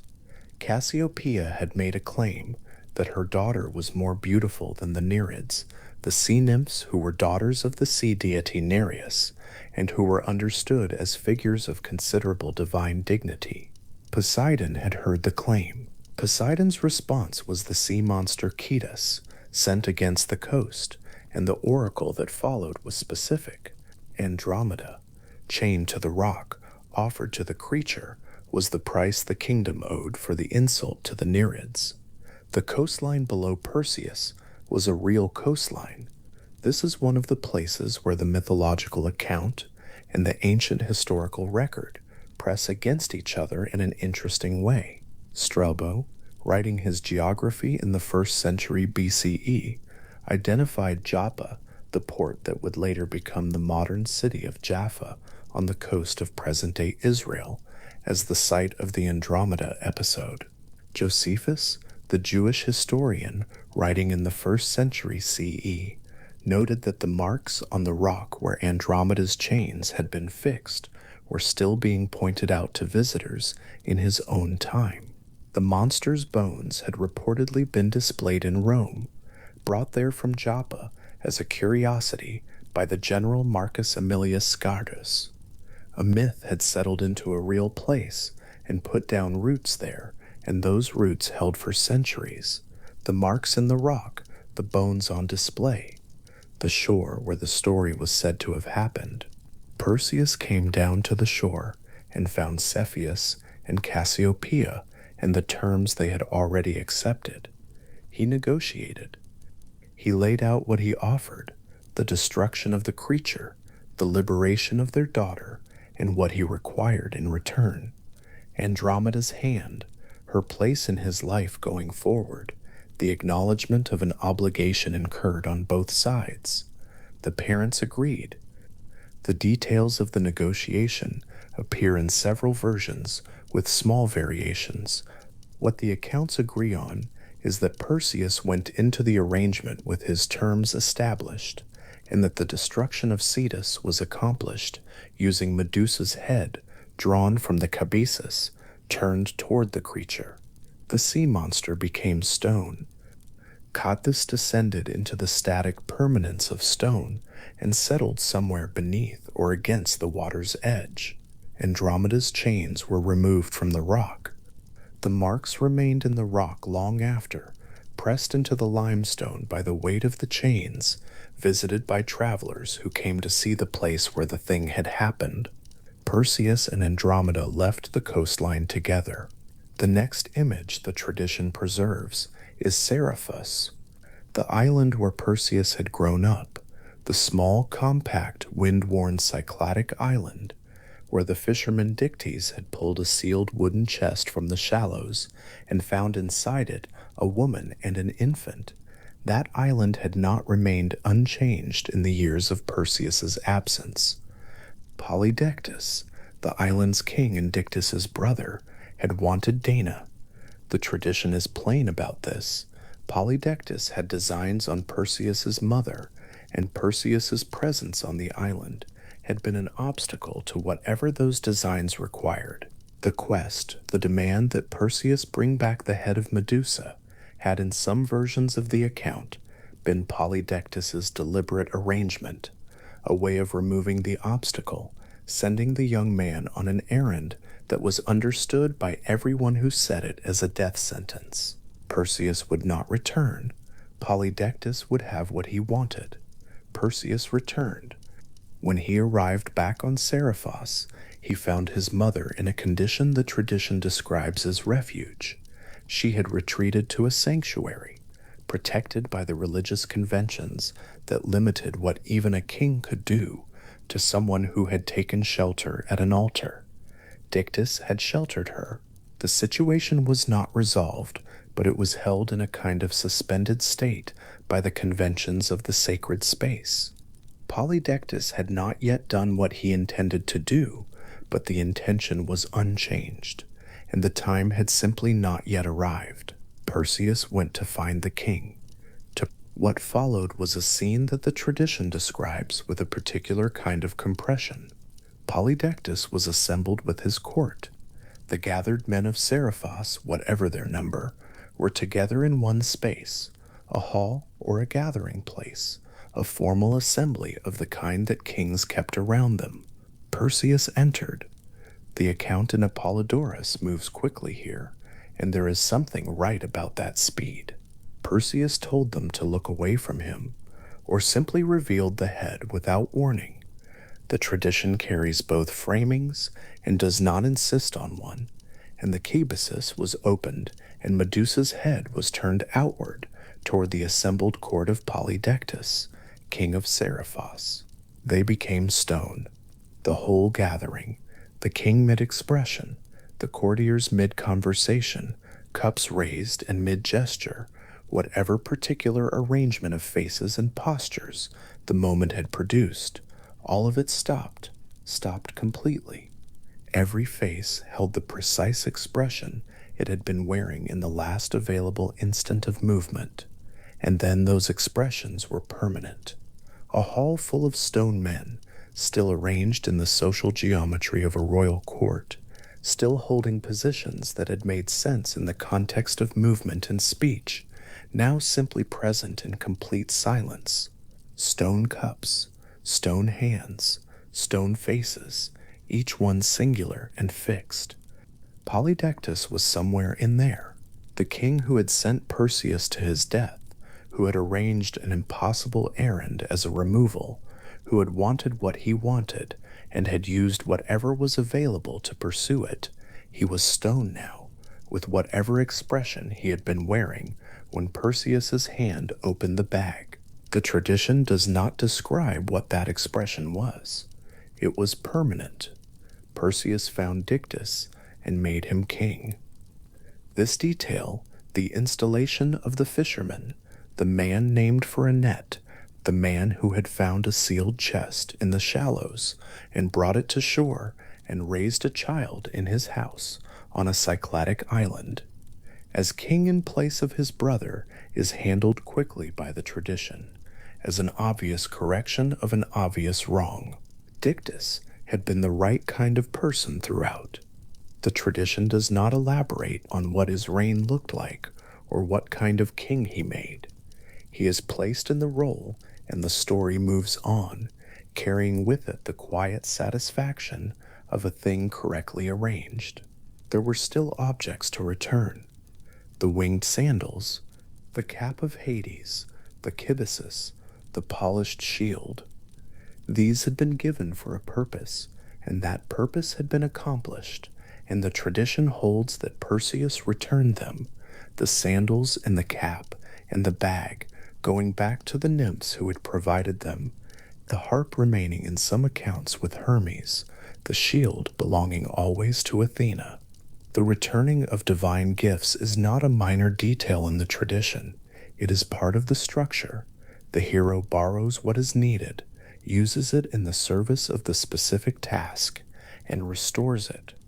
The gifts pass back out of the mortal world and return to the divine economy from which they came, and the hero continues without them.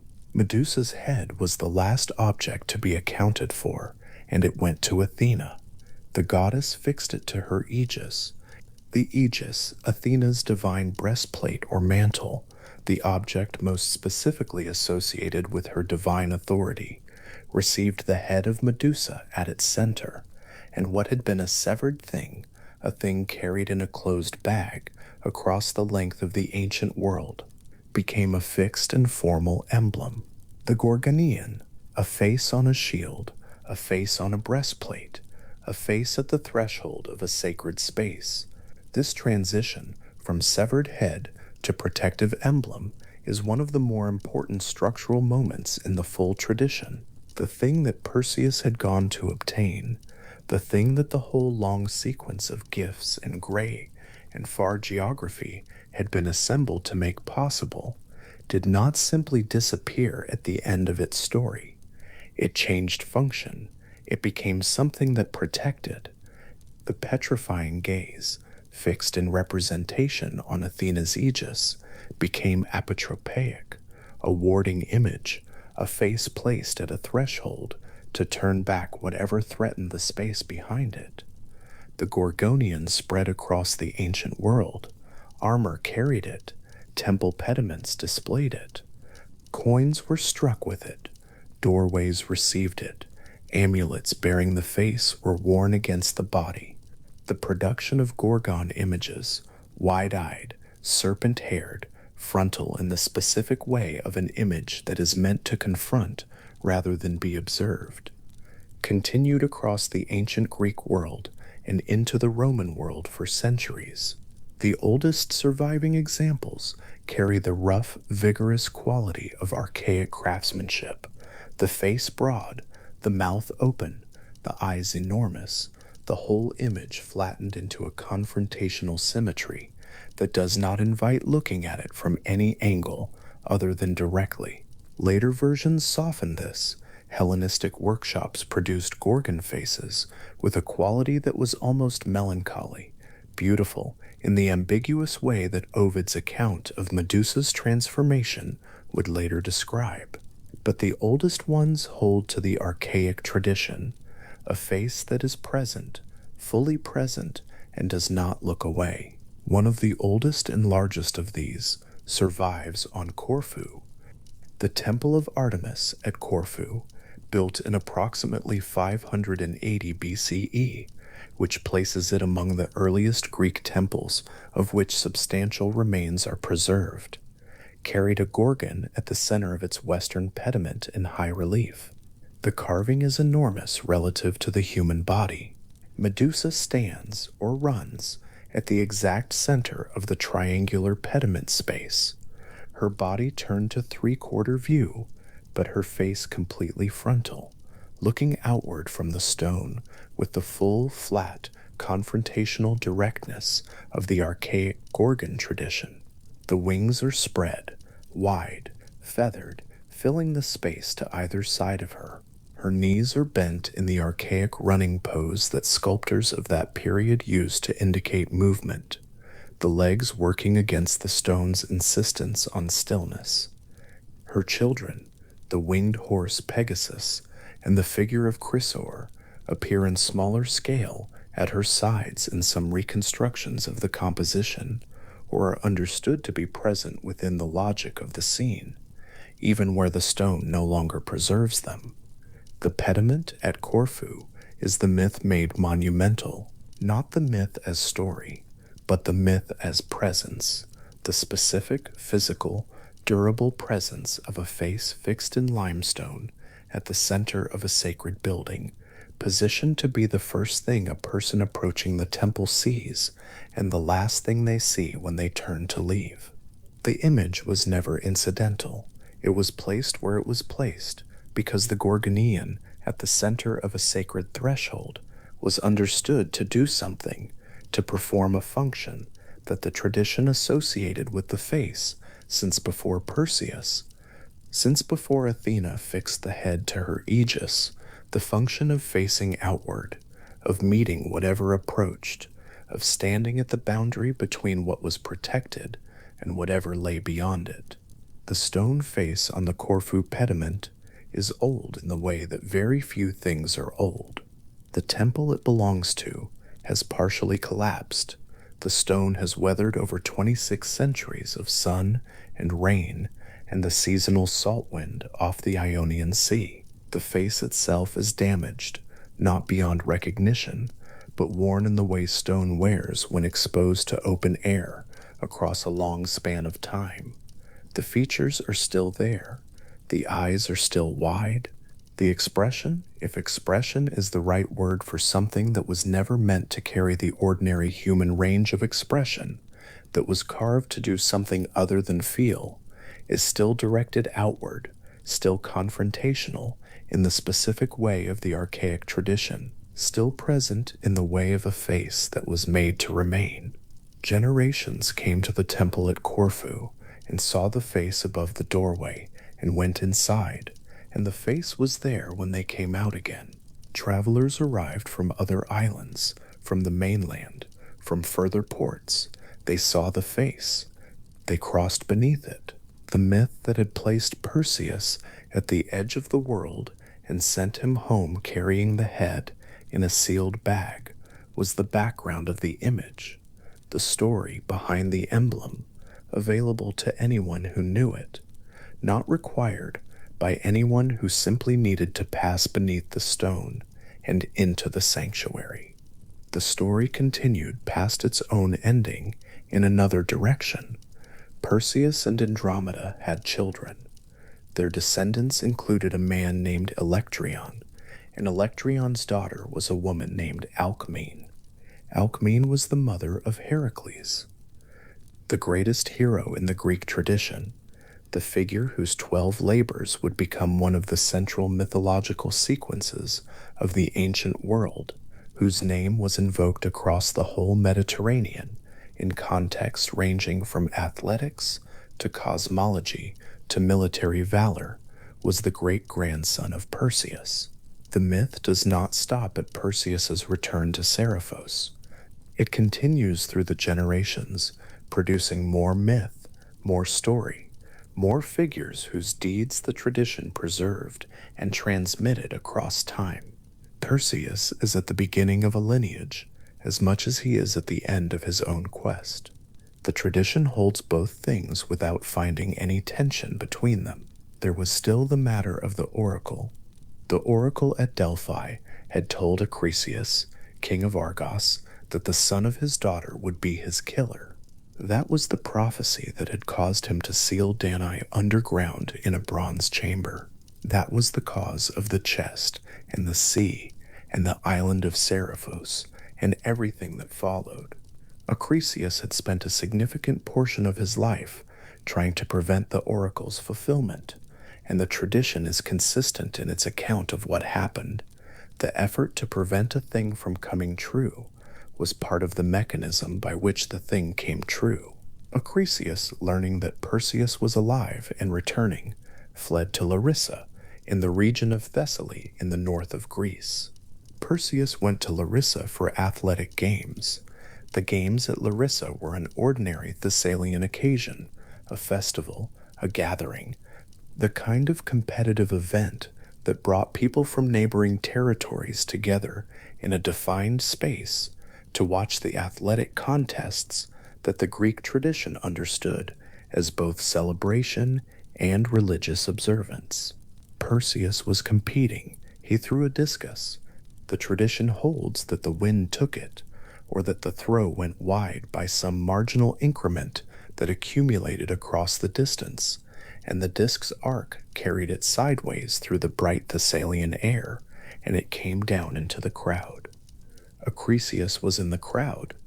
He had fled to Larissa to be away from Perseus, and Perseus had come to Larissa for unrelated reasons, and the discus threw itself between them with the precision of an event that had already been described before either of them was born. The old man died.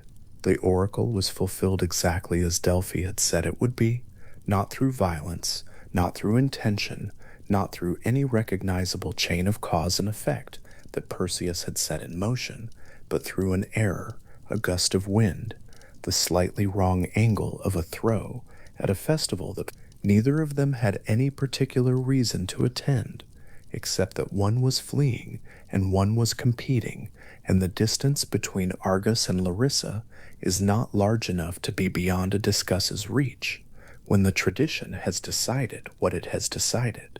Perseus was not a killer by intent. He was a killer by oracle. There is a particular quality to this ending, the fulfillment of the prophecy, through accident, through the precise mischance of a thrown disc going wrong at the worst possible moment for the worst possible man in the audience, that the tradition does not editorialize about.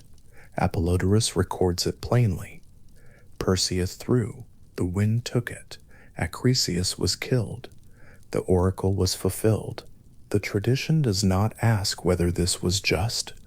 It does not ask what Perseus felt about it, or whether Acrisius died with the understanding that the oracle had finally arrived through such an ordinary door. It records the event, as the completion of a sequence that had begun before Perseus existed, and then the sequence ends.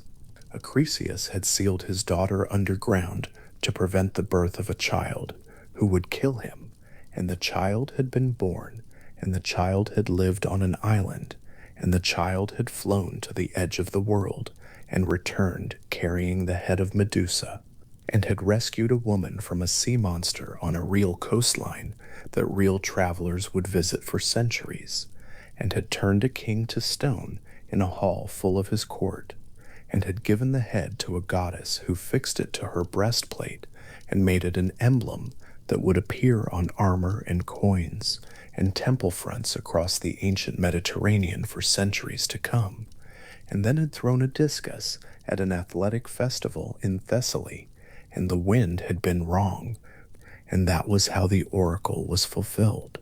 There is something in this sequence that the tradition finds interesting, not tragic, exactly, not ironic in the way of a deliberate narrative construction, more like accurate. Accurate to the way the tradition understood fate and oracle and the relationship between an attempt to prevent something and the mechanism of its occurrence. Tiresias's choices were the story. His choices were the myth. The chest on the sea, the island, the quest, all of it came from the single decision to take the oracle seriously enough to act on it, and the action was the cause. The tradition does not say this directly. It simply tells the story, and the story carries the shape of what the tradition believed without needing to name it. Perseus went on. The accounts become thinner after this, as accounts often do when a myth has accomplished the main business it was preserved to describe. He is said to have become king of Tiryns in some versions, of Mycenae in others, of Argos itself in still others, the tradition varying on the specific geography, while agreeing on the general shape of a life that continued past the quest into something quieter and more ordinary.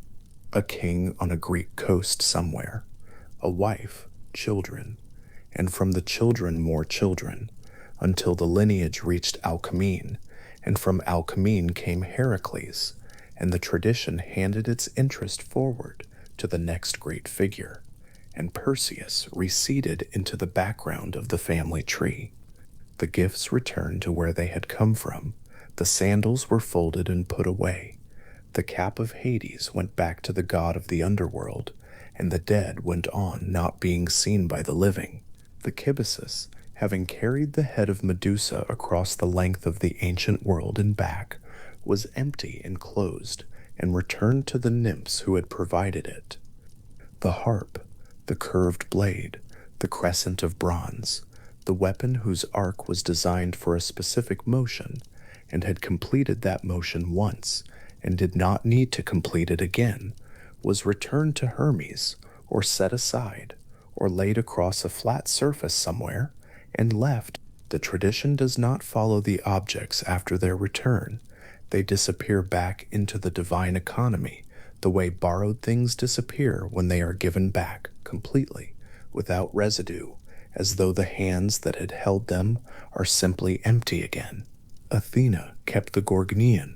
The aegis with the head at its center was Athena's, from that point forward, and she carried it into every context in which she subsequently appeared, into the Iliad, where she moves through the Trojan War as a figure of intelligence and strategic assistance, into the countless vase paintings and temple carvings and coin portraits that reproduced her image across the ancient Mediterranean.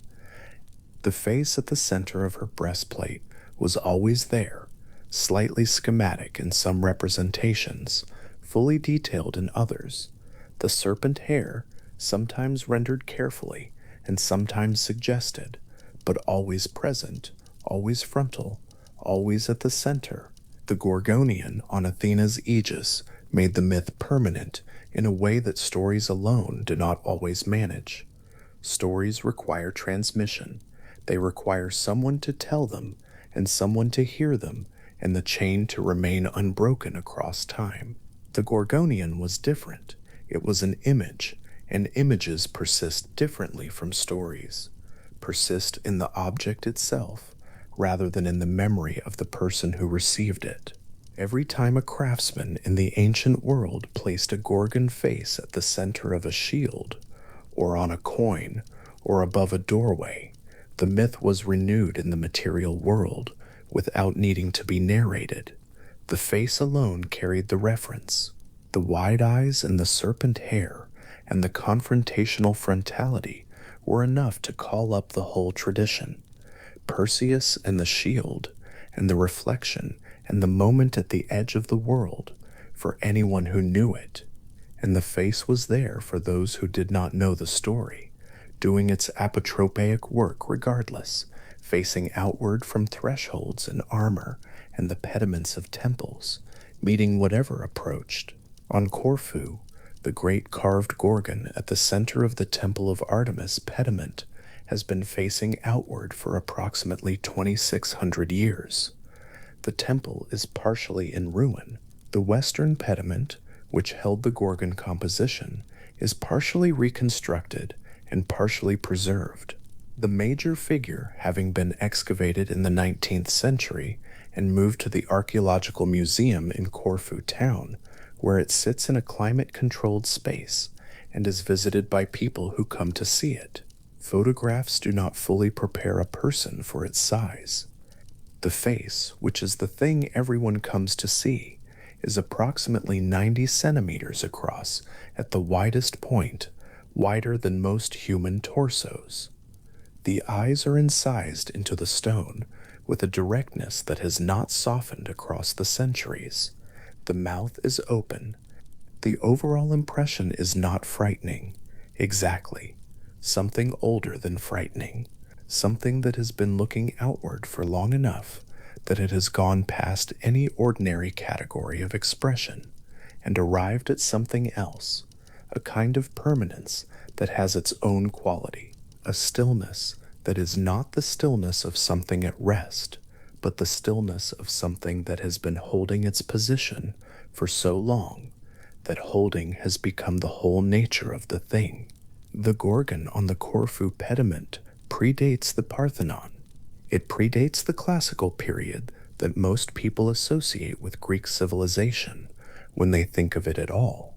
It was carved in a period when Greek artistic conventions were still working out the relationship between the flatness of the image and the roundness of the body, when the frontal face and the profile body were only beginning to be reconciled into a more naturalistic figuration. The Gorgon at Corfu belongs to the older way of seeing, to the archaic tradition that placed the face directly forward, because what mattered was the confrontation, the meeting of eyes, the moment of being seen, seeing. Perseus flew across the ancient world and came home, and the thing he brought back is still on the walls. The story as Pindar told it, as Apollodorus recorded it, as Ovid refracted it through his Latin, as the craftsmen of the archaic and classical and Hellenistic worlds reproduced it in stone and bronze and painted clay. That story did not stop when its final event was narrated. It went on being transmitted, being reproduced, being placed at the centers of sacred buildings and on the surfaces of objects used in daily life. It went on being the background to the Gorgonian on every threshold and every shield available to anyone who knew it and not required by anyone who simply walked past.